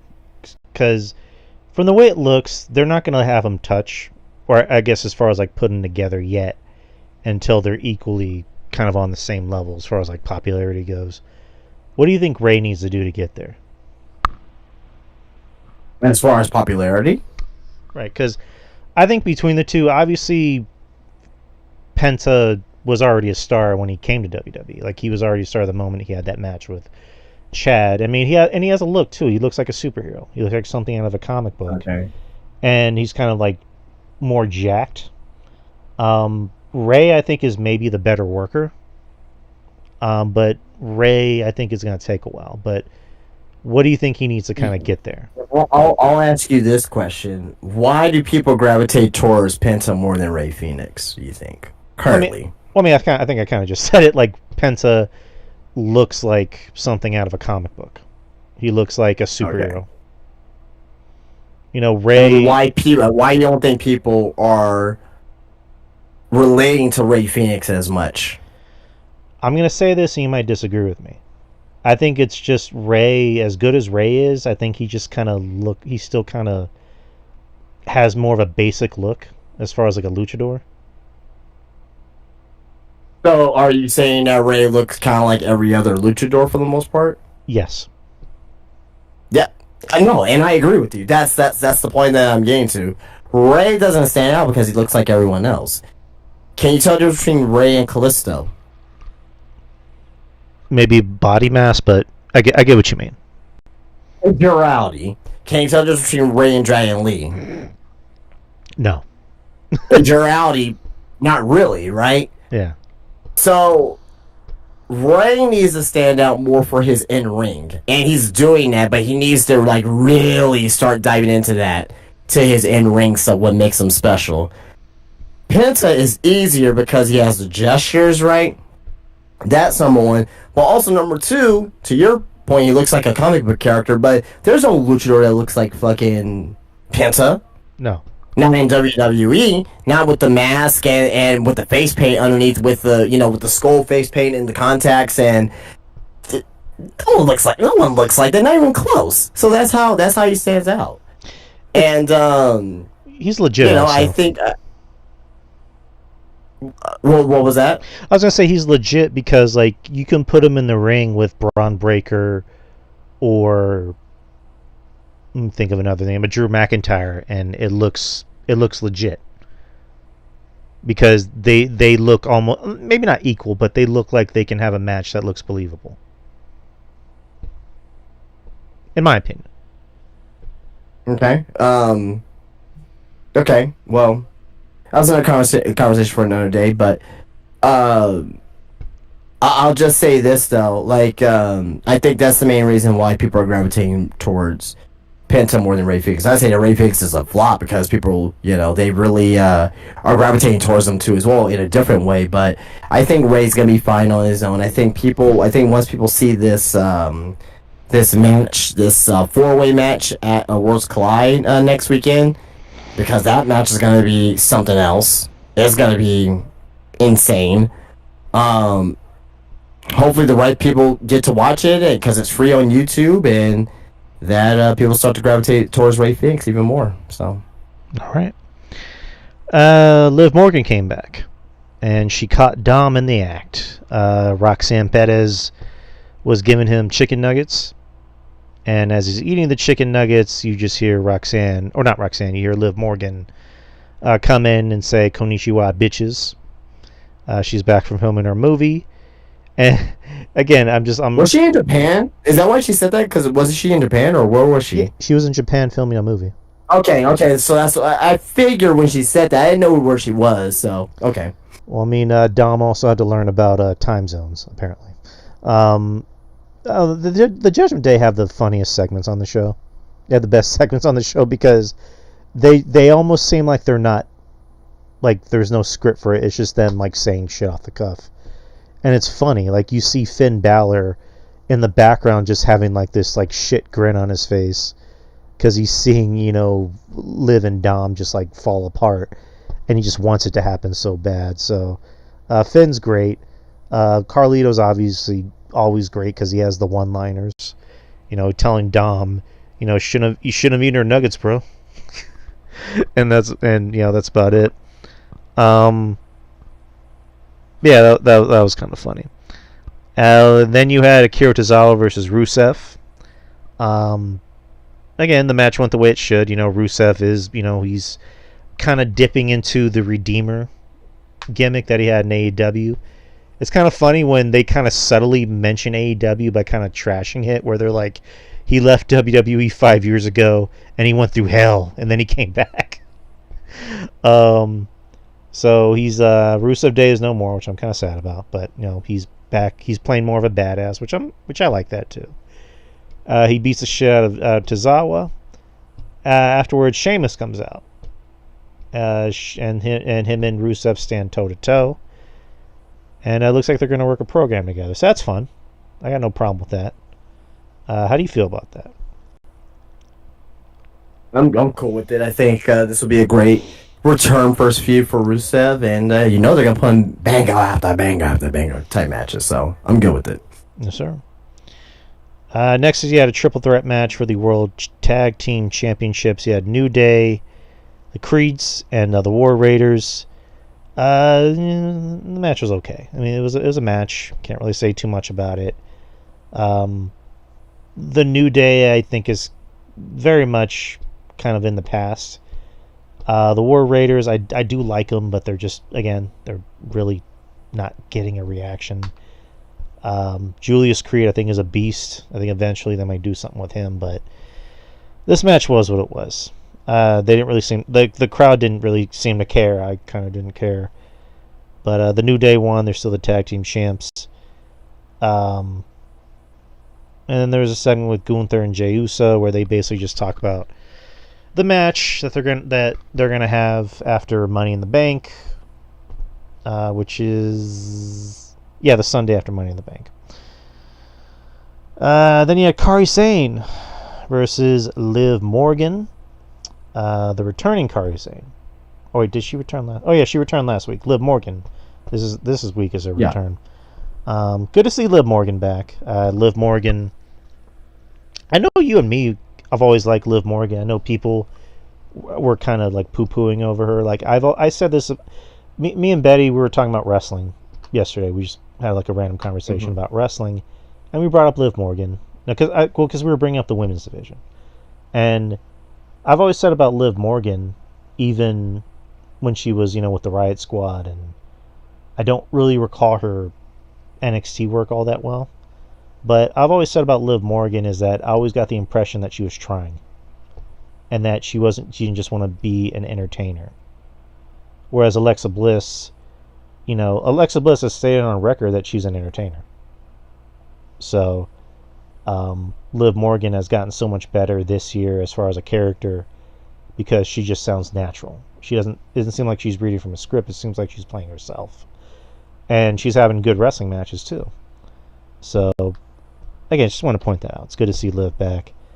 During the match, you had Roxanne Perez come out and try to cost Kairi Sane the match. And while that's happening, Roxanne and Raquel are arguing. Liv tries to go for Oblivion, and Kairi counters it into a pin. 1, 2, 3. Kairi gets the win, and Liv is pissed off. So that happened. Wasn't necessarily a great match, but again, it's one of those things of it's good to see Liv back. That's the best way to put it. Yeah. Lara Valkyria. Valkyria. Yeah, Valkyria came out, hyped up the match that she was going to have with Becky at Money in the Bank for the Women's Intercontinental Championship. Kind of like how you said, I don't think this match needs a title, because the title almost seems like it's just like it's one of those things where you have to remind yourself like, oh yeah, there's a Women's Intercontinental title, I forgot. It seems so like not important. And this feud, I don't think has been as great as we hoped it'd be. I know they brought up Lyra's fiance, who's a wrestler. Was it LJ Siri or something? I don't know his name. Okay, and because he was at Backlash, and then there was a bit where Becky was talking shit to him, and that's about it. And it's funny, like Becky's like, I get to go home to my hot ass husband, and you get to hang out with your weird fiance. And then Lyra says, your husband is the only talented thing about you. And they brawled, and that's about it. I think eventually, kind of like what I mentioned about Zelina, they really do need to get the title off of Lyra, because just again, I do like Lyra, I do. It's just it hasn't been clicking, hasn't been working. This feud really hasn't been working. Did you have any thoughts about it? I 100% disagree with you. Okay. I think the feud has been fine. I'm liking Becky's heel character so far. It's not the same, like, she has reasons of her heel turn. on why she turned heel. And I think the crowd's getting behind Lyra. They're doing the chant now with her. It seems like she's gained more reaction than what she was from before. So I think this feud is serving its purpose. Is it gonna get Lyra to that very next level? I don't know, but she's getting more reaction than she was 2 months ago, 3 months ago. So that's definitely a positive there. So, and they put on a great fucking first match, like one of the best women's matches so far this year that they had. So I'm okay with the feud. I'm just really worried about the booking as far as on creative standpoint, Triple H's standpoint. But so far, so good. I'm liking it. Okay. And then there was the main event of the night, which was a triple threat qualifier for Money in the Bank. You had Sami Zayn, Finn Balor, and Seth Rollins. Before that, Sami Zayn had a bit with Karrion Kross where Kross was saying you're never going to be world champion,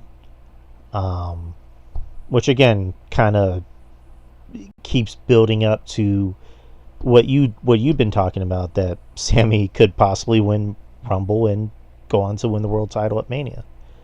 They're leaving little breadcrumbs, every week about Sami Zayn as a character. But I thought this was a fun, triple threat. These three guys have worked with each other on and off, whether it's, together, or tag team match or whatever. But these three obviously work well together.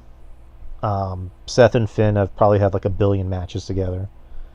Same thing with Sami and Finn, or Sami and Seth, or Seth and whoever. But it was we all kind of figured, Seth was going to get the win to possibly set up what could possibly happen at Money in the Bank and, the next night on Raw. But you never know, because Roman's been gone for a while. I mean, Roman might come back. He might even come back at Money in the Bank. You never know. But fun match.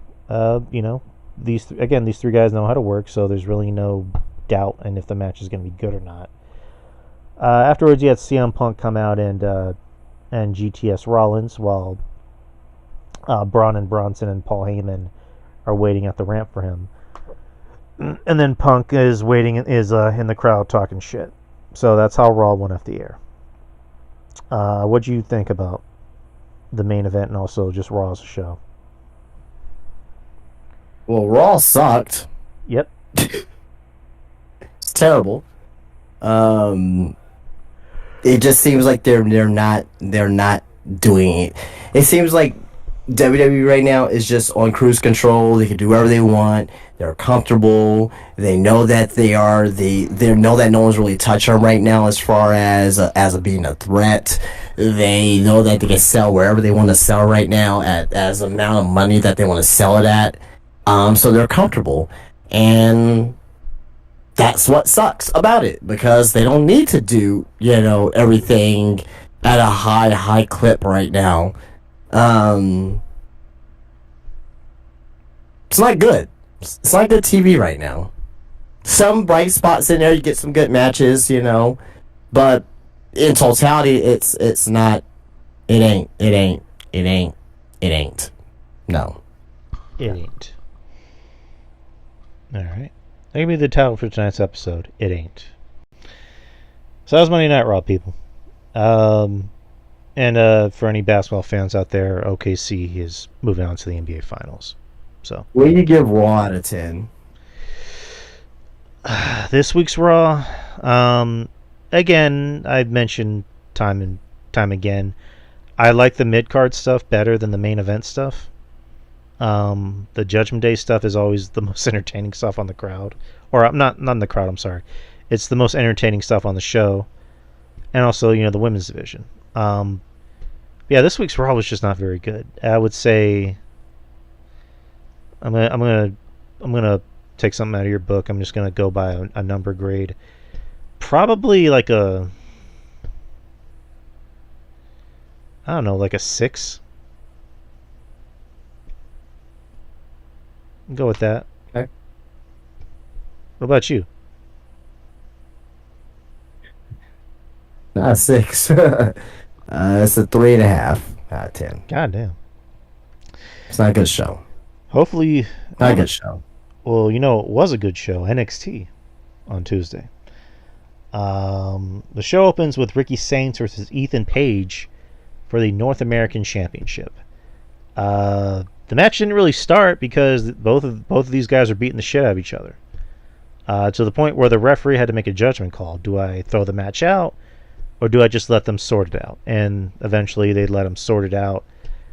There was a bit during the match where there was a chair that was folded upside down, and Page went for, what do you call it, twisted grin on Ricky Saints onto one of the legs of the chair. So the story of the match was Ricky Saints was working hurt because he had injured his throat by taking that move. And it was a lot of back and forth action of Ricky just working hurt and working like a pretty much like a G is the best way to put it. And he even kicked out of a twisted grin.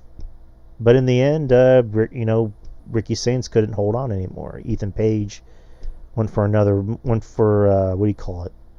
Razor's Edge. I think it was a Razor's Edge. And Ethan Page is now the new North American champion, which yesterday actually marked the 1-year anniversary of Ethan Page debuting in NXT. When he came out and attacked Trick Williams, and then like a month later, he became the NXT champion. So Ethan Page has been doing pretty good in NXT. I mean, so far, this is probably the most interesting he's ever been in any wrestling company. So Sean has done a great job with Ethan Page. But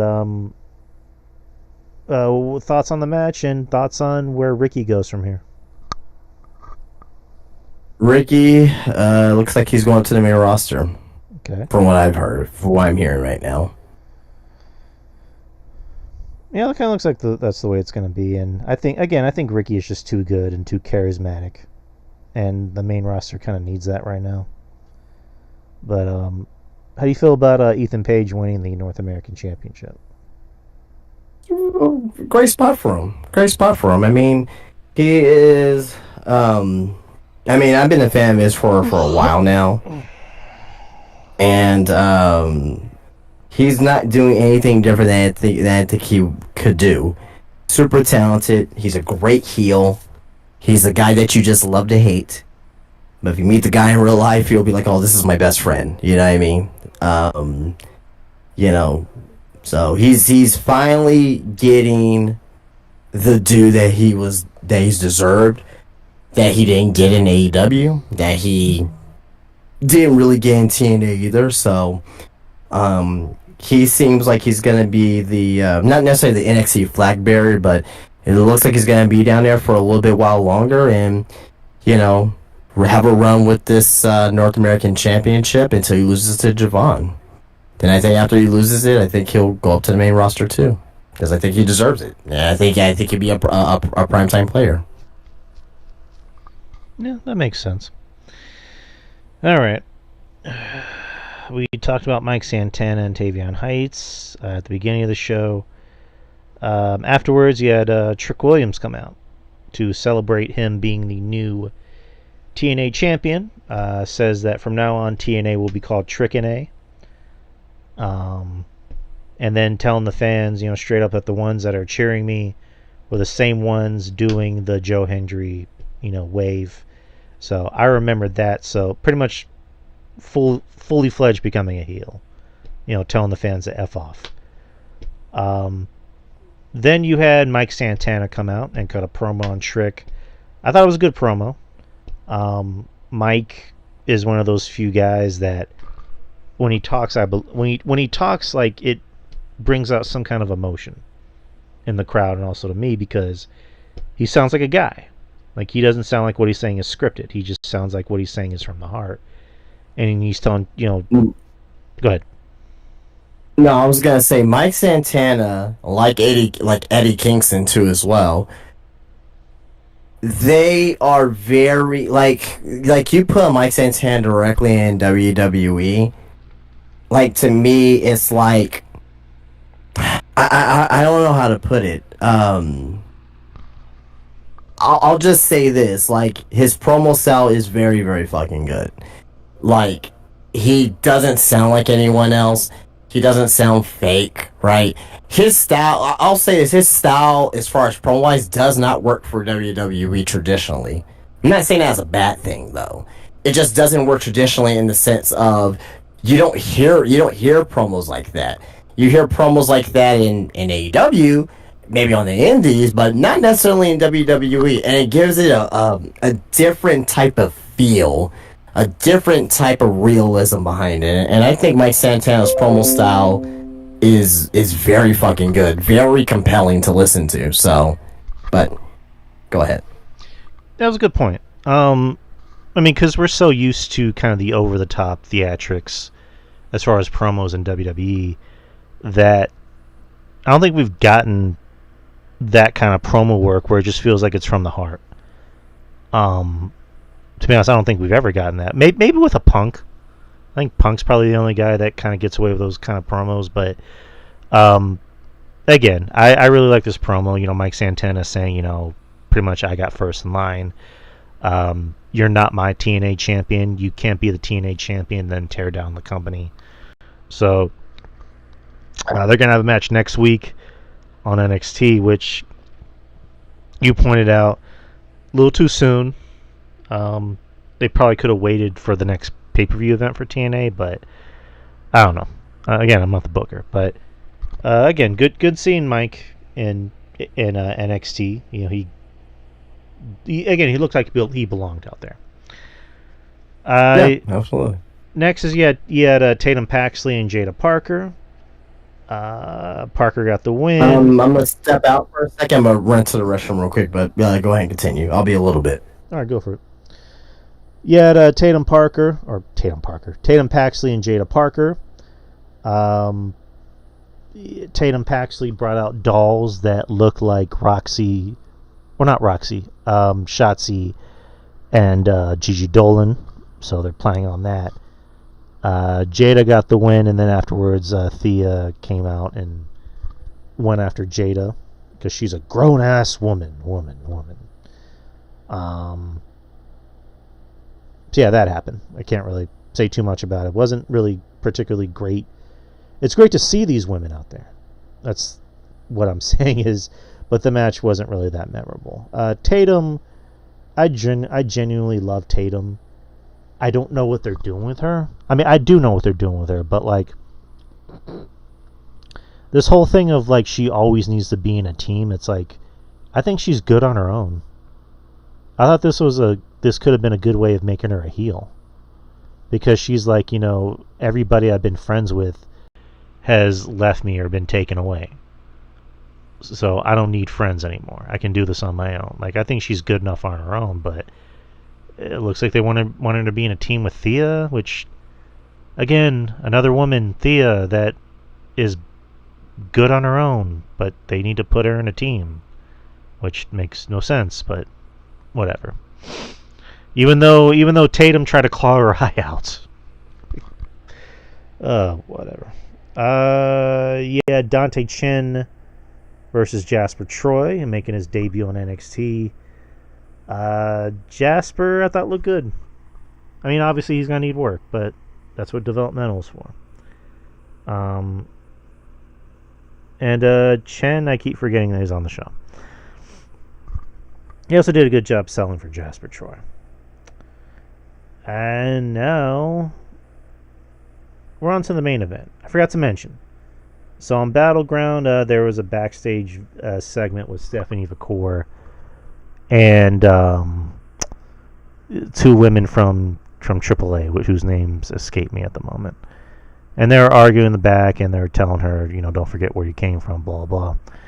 And JC just gets right in the middle of the conversation and just says, "Hey, Steph," and slaps the shit out of her. So that sets up the main event for tonight, which is JC Jane versus Stephanie Vacour for the NXT Women's Championship.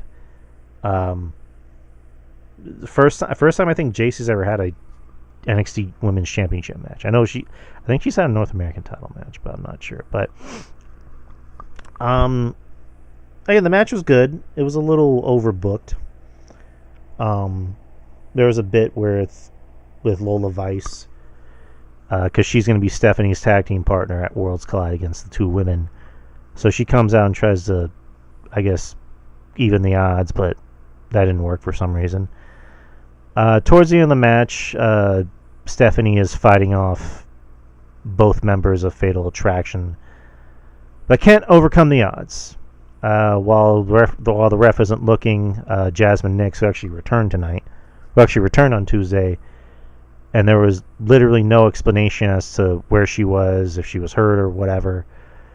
And she distracts the ref while JC goes for while Fallon attacks Stephanie, and then JC goes for her finishing move. 1, 2, 3. JC is now the new NXT Women's Champion, which again tells you what's going to happen. Kind of like what we talked about with Ricky. Stephanie's main roster bound, which was inevitable because Stephanie is fucking good. She is that good. Even when they brought her on to Monday Night Raw, she was getting, big reactions. I mean, granted, it does help that she looks the way she does, but it also helps that she's really fucking good in the ring. And her being in NXT, I kind of always thought like her and Julia, when they were in NXT, it was the best thing to happen in NXT, but in some ways it might have been the worst thing to happen in NXT because it really did make you go, oh shit, this is developmental.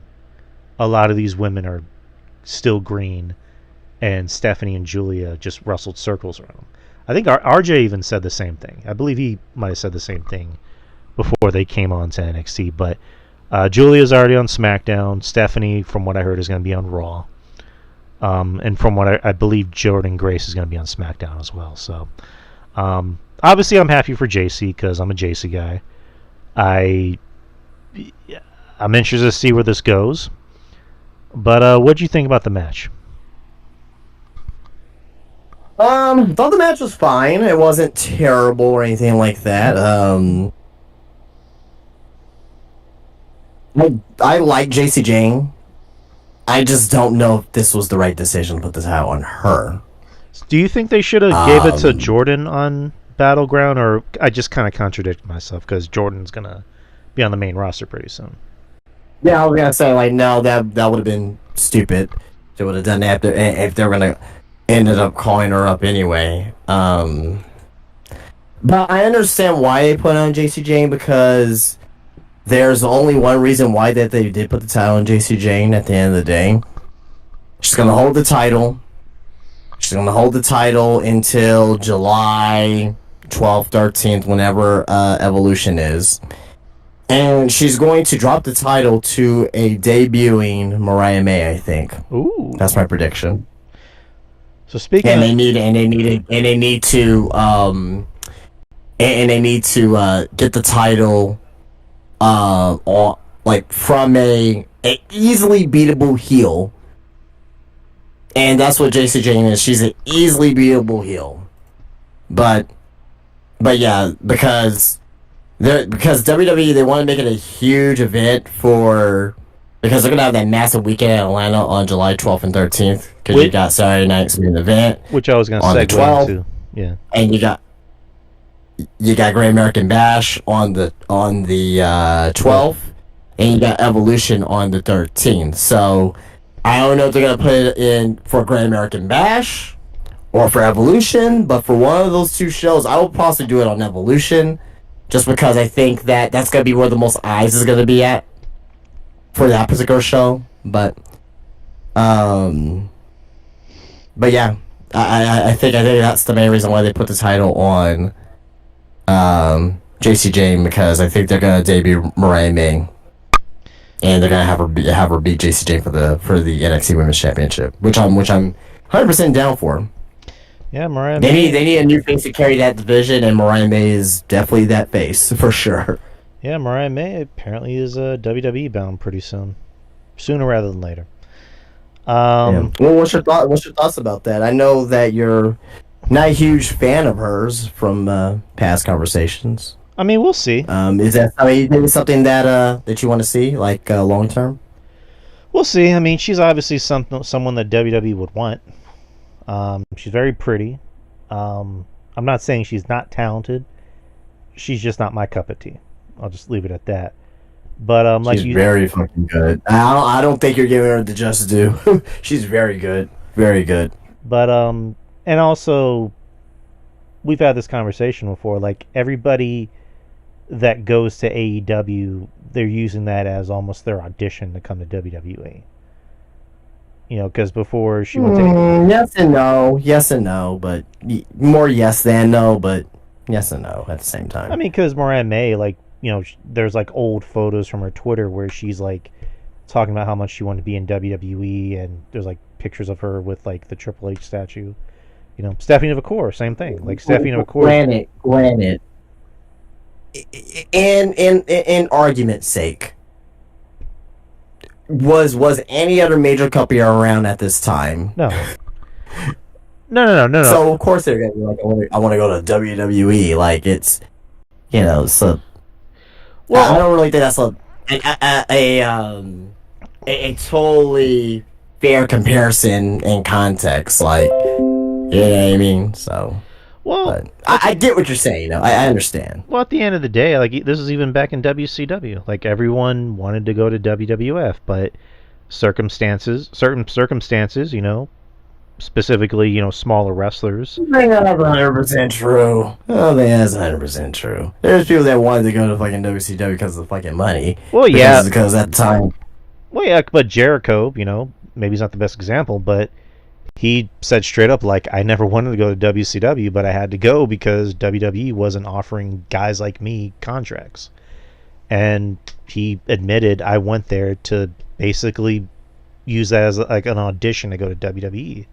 Eventually he did. So, but yeah, just kind of reiterate what you said. So the week of July. So the Friday, which is going to be the 11th, you're going to have SmackDown and Ring of Honor Supercard of Honor. Saturday the 12th, Great American Bash, All in Texas, and Saturday Night's Main Event. Which was it? Those are going to be in Georgia. Well, no, All In's going to be in Texas. NXT North, Jesus Christ, Great American Bash and Saturday Night's Main Event are going to be in Atlanta, Georgia, which allegedly is going to be where Goldberg will have his retirement match. So, there you go. And then, like you just mentioned, Sunday, July 13th, will be Evolution Part 2, which will be a pretty big show. I like how they're calling this show. I mean, obviously they're calling it Evolution, but they're treating it like it's the first one. Right. But which I'm like, y'all had one several years ago, but whatever. Especially with WWE's partnerships with AAA and TNA, there's I mean, I'm going to say a possibility. It's more likely to happen. You're going to see women from different companies show up. So should be that's going to be awesome. Should be a fun show. So let me ask this. Let me ask this here. So we're gonna have this show, right? Evolution. And All in Texas. Mm-hmm. Fuck. Well. Evolution is the next night. All in Texas. So you have a Saturday night's main event versus All In and pretty much Great American Bash. So that's a lot going on. There's a lot going on that night. Where, like, at the end of the day, when the dust settles on that night, what do you predict is going to be talked about more? Because I think depending on what happens, it could be the Great American Bash. So you're talking about Saturday just specifically? Oh yeah, that's the biggest night. Okay. Well, I thought you were just talking because you got Saturday night's main event, you got the Great American Bash, and you got All In. Yeah. Well, no, I thought you were just talking about the weekend as a whole. So Saturday. No, I'm just talking about that one night, the Saturday night. I think if the stars align, like you just said, I think Great American Bash could very well be the most talked about, if not even the best show of the weekend. I don't want to show. Well, I don't know about best show. I don't know about that, but we'll see. We'll see. But I mean, because despite what people think about AEW, like they usually put together a very compelling card for All In. Yeah, just very long. Last year was good. The year before was good. Huh? I'm sorry. It's just really long. Regardless, long. Like I said, this show was long too as well. I still thought it was the best. What was it? I still thought it was the best show of the weekend. You know what I mean? It was long as hell. I still thought it was the best show. You know what I mean? But this show coming up, All In, I get that it will be long. I expect it to be long because it's a fucking stadium show. You know what I mean? Just don't go 7 hours. If you go a regular 5 hours, then fine. You know. I think of the whole weekend. Let's just talk about the weekend in general. I think Evolution will probably be the most talked about show. Well, yes, that's by default. Like, obviously, everyone's gonna be talking about Evolution more than anything else. Especially, like, they're gonna put a card together, man. They're gonna start talking about like, oh, the women should have their own show. That's how deep this evolution from last evolution is night and day. They're gonna put together probably the best women's super show ever. Yeah, no, there's no arguing. So, do you think eventually, and this is probably gonna be sometime later down in the, down in like the or down the road, is that the best way to put it? Do you think one of these days Tony Khan might pony up and be like, hey, can we do business together? With Triple H and Nick Khan? So it's Tony Khan calling up Triple H? He's like, hey, Hunter, I have wrestlers too. Can we do business? New phone, who's this? I'm playing. No, I think eventually it could happen because who's like when did we do you think that WWE will contact AEW? That's the thing. I don't know because I don't see WWE doing it. I can see Tony maybe sending out some feelers. They definitely contacted other companies in the past. I can see to do business. You know what? I can see Bryan Danielson being like the mediator because he still has a good relationship with WWE and I think he's the booker for AEW or one of the bookers. But I don't know. I think it could happen. It's too much. I think it's way too much politics there. Well, yeah, but no. The point I was making was like, I think AEW is going to need to get some of its steam back in order for the deal to really work. And like you just said, it's just at the end of the day, Tony Khan is Tony Khan, and he kind of gets in his own way. And by kind, I mean he does, because there's going to be that thing of like, why does my guy have to lose? Why can't my guy beat your guy? It's like, well, my guy is bigger. He's a bigger star, but he's a better wrestler, and yeah. So I think under different management. Well, I mean, but if I'm owner of the company, yeah, I want to know why my guy has to fucking lose to your guy. Yeah, but Tony Khan, I think, is going to be really fucking bad about it.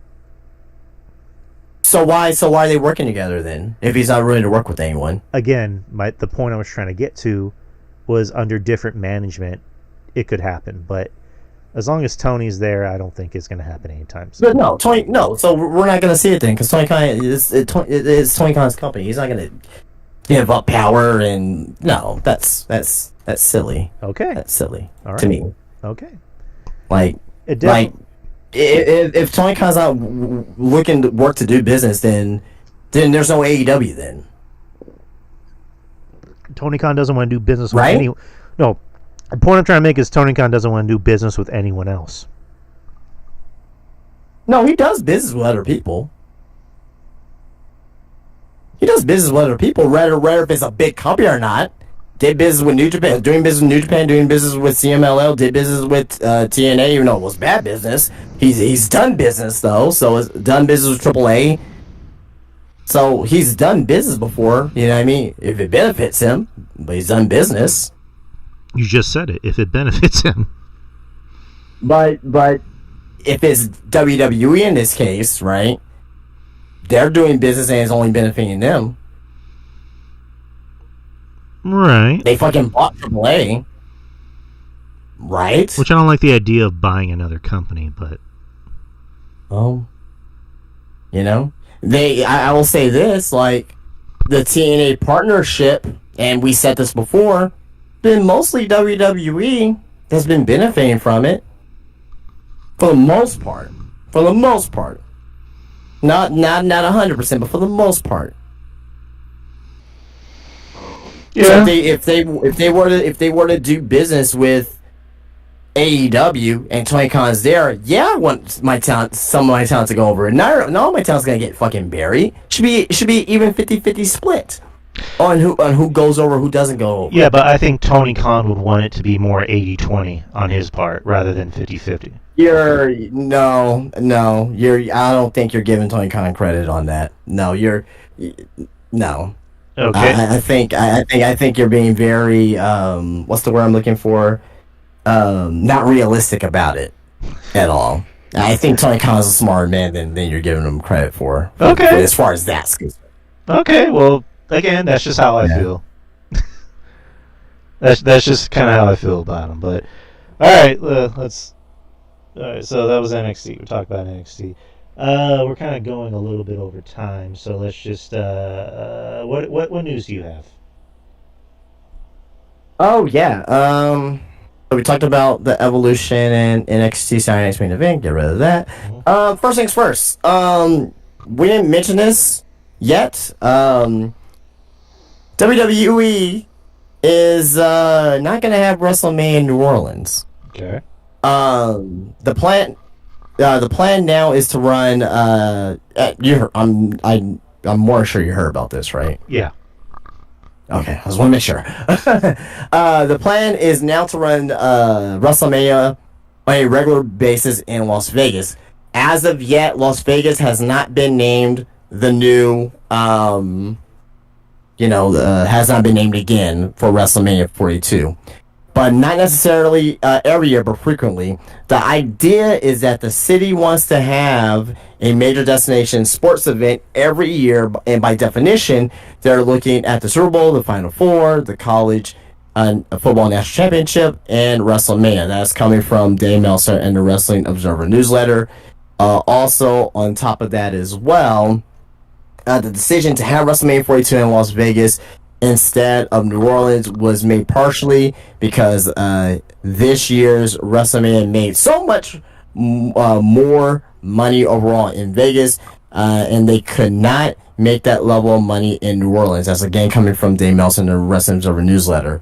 I was gonna cut it short. New Orleans got fucked over. This wouldn't happen in the Vince McMahon regime. One thing I will say about Vince McMahon in a positive way, once they announce something as far as where something's gonna be taking place, it happens.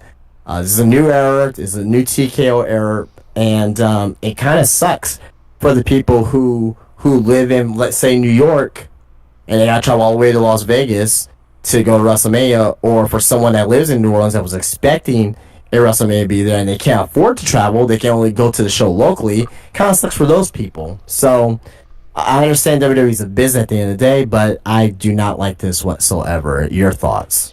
I don't like it either. I don't like the TKO way of things. Just the whole thing about, like, you need to take out like a second mortgage just to afford, like, okay seats at WrestleMania. It's like, hey, we don't have working water or electricity, but hey, I get to see Seth Rollins. So I think this is stupid. Again, kind of like what you just said, with the Vince McMahon era of things, this wouldn't have happened. Like, if you already booked a show, you should keep it the way it is. And just the pricing is just ridiculous. And it's one of those things that we're going to complain about it, but it's one of those things I don't think will ever get fixed. I mean, they acknowledged it where they were like, hey, financially this has been our best year, and we're just going to keep the tickets even more expensive because fuck you. Ha ha ha ha. Like, that's kind of how it is. And it's really just turning a lot of people off. And, like, the whole city of New Orleans really did get fucked over. I mean, New Orleans, they haven't been fucked over this much since Katrina. Yeah. Yeah, that's Very much like that's clever. Yeah, that's clever, and that makes sense because it's true. Um, again, I don't really know what else needs to be said. I think this is a bad move. This is a bad look on WWE's part. This is a bad look on TKO's part. Um, I don't really know how to attribute all these ridiculous ticket prices to. It makes sense because they just did their mass firing just recently, and they cut house shows, and now they get to charge an arm and a leg, not even an arm and a leg, both arms and both legs and everything else, just so you can just fly out and see, Liv Morgan's ass, which doesn't sound like a bad idea, but okay. I wasn't thinking about that in particular, but yeah, good, yeah, dude, yeah, go for it. Yeah, it's a shit situation, and I'm kind of not even a wrestling fan, but just as a human being, I'm kind of pissed off about it. That's about it. All right, well, moving on here. So we were talking about AEW and their long shows, right? What would be your sweet spot for pay-per-views, you think? Personally, for me, as far as like time length wise, anywhere between 2.5 to 3 hours. It's fair. Well, fair. I agree with you on that. Well, this is not a pay-per-view per se. This is AEW Fighter Fest, which is their one of their yearly shows that happens on Dynamite, one of the Dynamite specials. Next week, and I believe the week after as well. You want to know how long these shows are going to be for Dynamite Fighter Fest? They're supposed to be television shows, right? Yeah, well, yeah, it's not pay per view. It's TV. Next Wednesday they start off at 7 p.m. Central. Guess how long it's going to be in total? I would hope both shows are just going to be 2 hours. Well, you're gonna get 2 hours times 2 weekly because it's gonna be 4 hours long, a 4 hour special. 7 p.m. Central Standard Time to 11 p.m. Oh, goodness. Not only on June 4th, but I believe also on June 11th as well. So both shows are going to be 4 hours. Each, okay. Wow. Okay. I got nothing to add to that because Jesus Christ. Well, there is a reason behind it. I believe that the French Open is going to happen, and they're preempted to move Collision to, or like the Collision time slot to that Wednesday, so it's like a back-to-back show. But regardless, though, it's no bueno. 4 hours, 4 hours on a. So we're gonna be live during those shows. Oh wow! So we're gonna compete with Will Ospreay. Is that what you're saying? Oh yeah, AEW is gonna kick our ass on that. So yeah, we're coming for those motherfuckers. We're coming for them. Yep. We just need about 800,000 more viewers live here, and we'll be right there with them. So, but yeah, it wasn't news or anything, but it was just conversation wise. But nice. Something that was in the news as well, and still in AEW here. I don't know how you feel about this, but whatever. I think it's a very interesting story. Heyman Adam Page and Will Ospreay found out the result of the main event, a double or nothing, earlier in the weekend. Page pushed Ospreay to win, while Ospreay pushed for Page to win, with Tony Khan said to be non-committal throughout the process when asked by the talent. Jon Moxley pushed for Page to win, though it was unclear if this affected the results. Heyman win was met with shock backstage, as most expected Ospreay to win. That was coming from Fightful Select. So Ospreay wanted to put over Page, and Page wanted to pull over Ospreay. and Moxley was like, yeah, you know what, how about have Paige win here? So I found that very interesting that at least in this situation that the talent they weren't really they didn't really have egos with it, like, oh, like, no, I should win, no, I should win. They were trying to have each other to win there. So thought that was a very interesting news note there, and people were shocked that Hangman won. But what's your thoughts about that? I got nothing to add. Nothing at all. No, not really. All right, that's it. All right, that's all the news on your end. Um, I had more, but it's nothing at this point. All right, I got 3 things, and they're pretty quick. They're just like things that happen. Jim Ross says he's happy to say that his cancer surgery was a success. Jim Ross provided an update on his recent surgery for colon cancer, sharing that the procedure was successful. The AEW announcer underwent the operation on Tuesday to address his cancer diagnosis and took to Twitter on Wednesday to confirm the positive outcome. He wrote, happy Saturday, happy to say that today's cancer surgery was a success. Now we begin to rehabilitate, I'm sorry. And he also went on to say that he has a family. God damn it. I'm playing. I'm just trying to be a weirdo. But yeah, JR is cancer free. He says that he thanks Tony Khan, because he works for Tony Khan. He also said Steve Austin called him on the phone, and they talked for about 40 minutes. So nice to hear that him and Steve Austin are still buddies. But what do you think about JR being cancer free? I think it's fantastic. I don't want to see JR go anywhere anytime soon, and I'm glad that they caught it early and that they got removed. I mean, I'm glad that he's being taken care of, right? I don't know if Tony Khan took care of him as far as medical bills. Seems something that he'll probably would do, maybe. That seems like that seems like the type of guy Tony Khan is, right? But yeah, no, I mean he's a legend in the business, and I don't want to see him go anywhere anytime soon at all. So. WWE to pre-tape the July 4th episode of SmackDown. According to an announcement from PPG Saints from the PPG Saints Arena, the June 30th edition of Monday Night Raw will also include a taping of an upcoming episode of SmackDown. This taping is expected to serve as the July 4th episode, meaning it will not air live. WWE currently has no events scheduled for July 4th. You can also check the official announcement below. This is from the PPG Arena in Pittsburgh, actually. Breaking news, our previously scheduled WWE Monday Night Raw will now be a double taping. WWE Raw and WWE SmackDown will both be on June the 30th here in Pittsburgh. 2 shows, 1 night. So, again, WWE, still continuing to give talent, holidays off, which is good. Do you have any thoughts about that?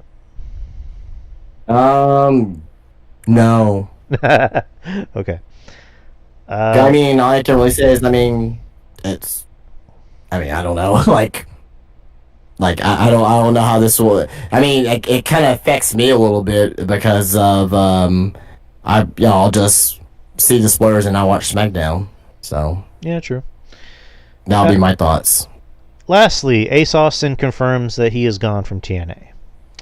After 6 years as a key member of the TNA wrestling roster, Ace Austin has officially become a free agent.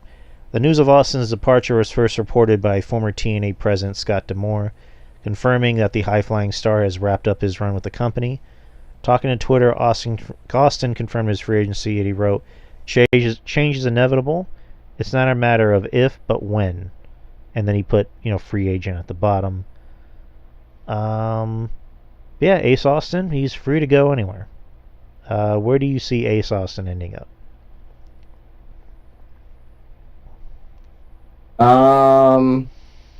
Probably AEW.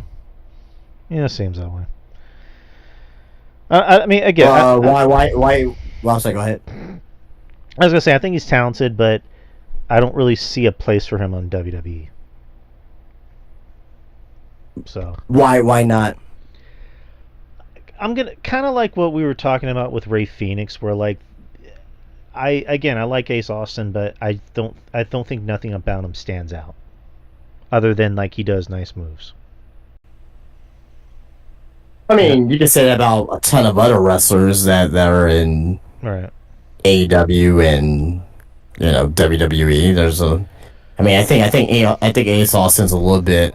I mean, I'm not saying he's better than Ray Phoenix, man, but he's not. But I think he stands out a little bit differently in ring than Ray Phoenix. I don't think they do the same exact stuff.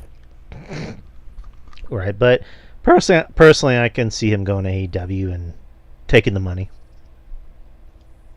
Oh, so that's just me. I see him going to personally. I do see him going to AEW, but I won't leave out NXT. I think he has a look to him. He's very damn good in the ring.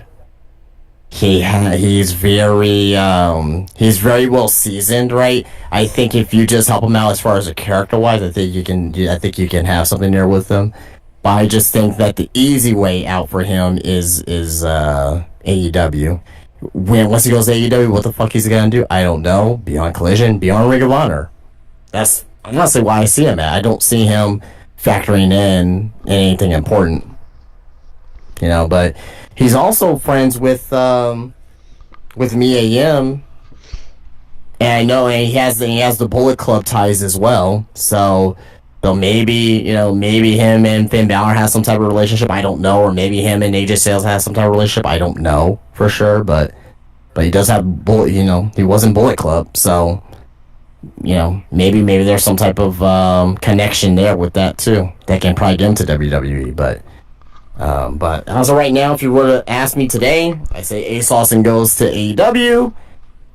Maybe if you ask me next week, I may feel different. So All right. it could be either or. All right. And with that being said, we have no more show. I mean, or we're done for the we're done for the night. We have talked about everything that needs to be talked about, and we will be back next week, same time, same channel. We will. What's next week? Next week is next week is going to be Worlds Collide. So next week we will be talking about, or I guess giving our predictions of Worlds Collide and Money in the Bank. So another busy weekend of wrestling. Me and Jeff Lippman will be covering Worlds Collide. That's going to be on early in the day. I believe it's going to be on at 2. So look out for that. And yeah, that's about it, people. You can find me on Twitter X DY Experience. You can also look up the YouTube channel, which we're currently streaming on now. And there's also the Instagram page that I have. Drew Yari, same thing. And the show can be found anywhere that podcasts are distributed, such as Spreaker, Spotify, iTunes, and like I just mentioned, YouTube. And we're on every Wednesday at 9 p.m. Central Time, live on YouTube, and also live here in the Discord chat for Wrestling Soup. That Mish was very, very, very kind to put us on the channel, so thank you, Mish.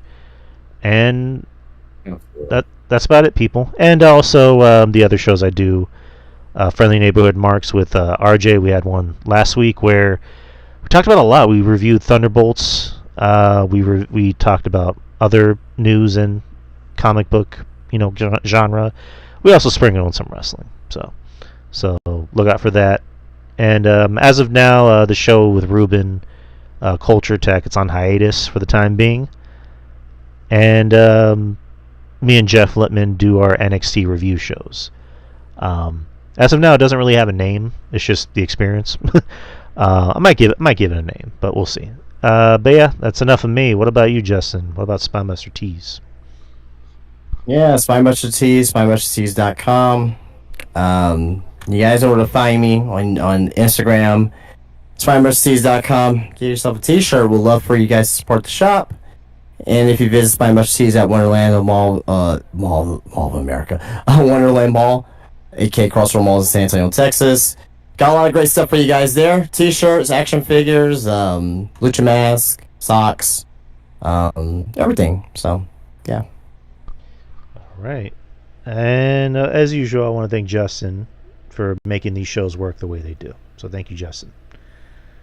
Thank you. I appreciate it. Yes, sir. All right, people, we're done. We will see you next week. Have fun, be safe, and peace out.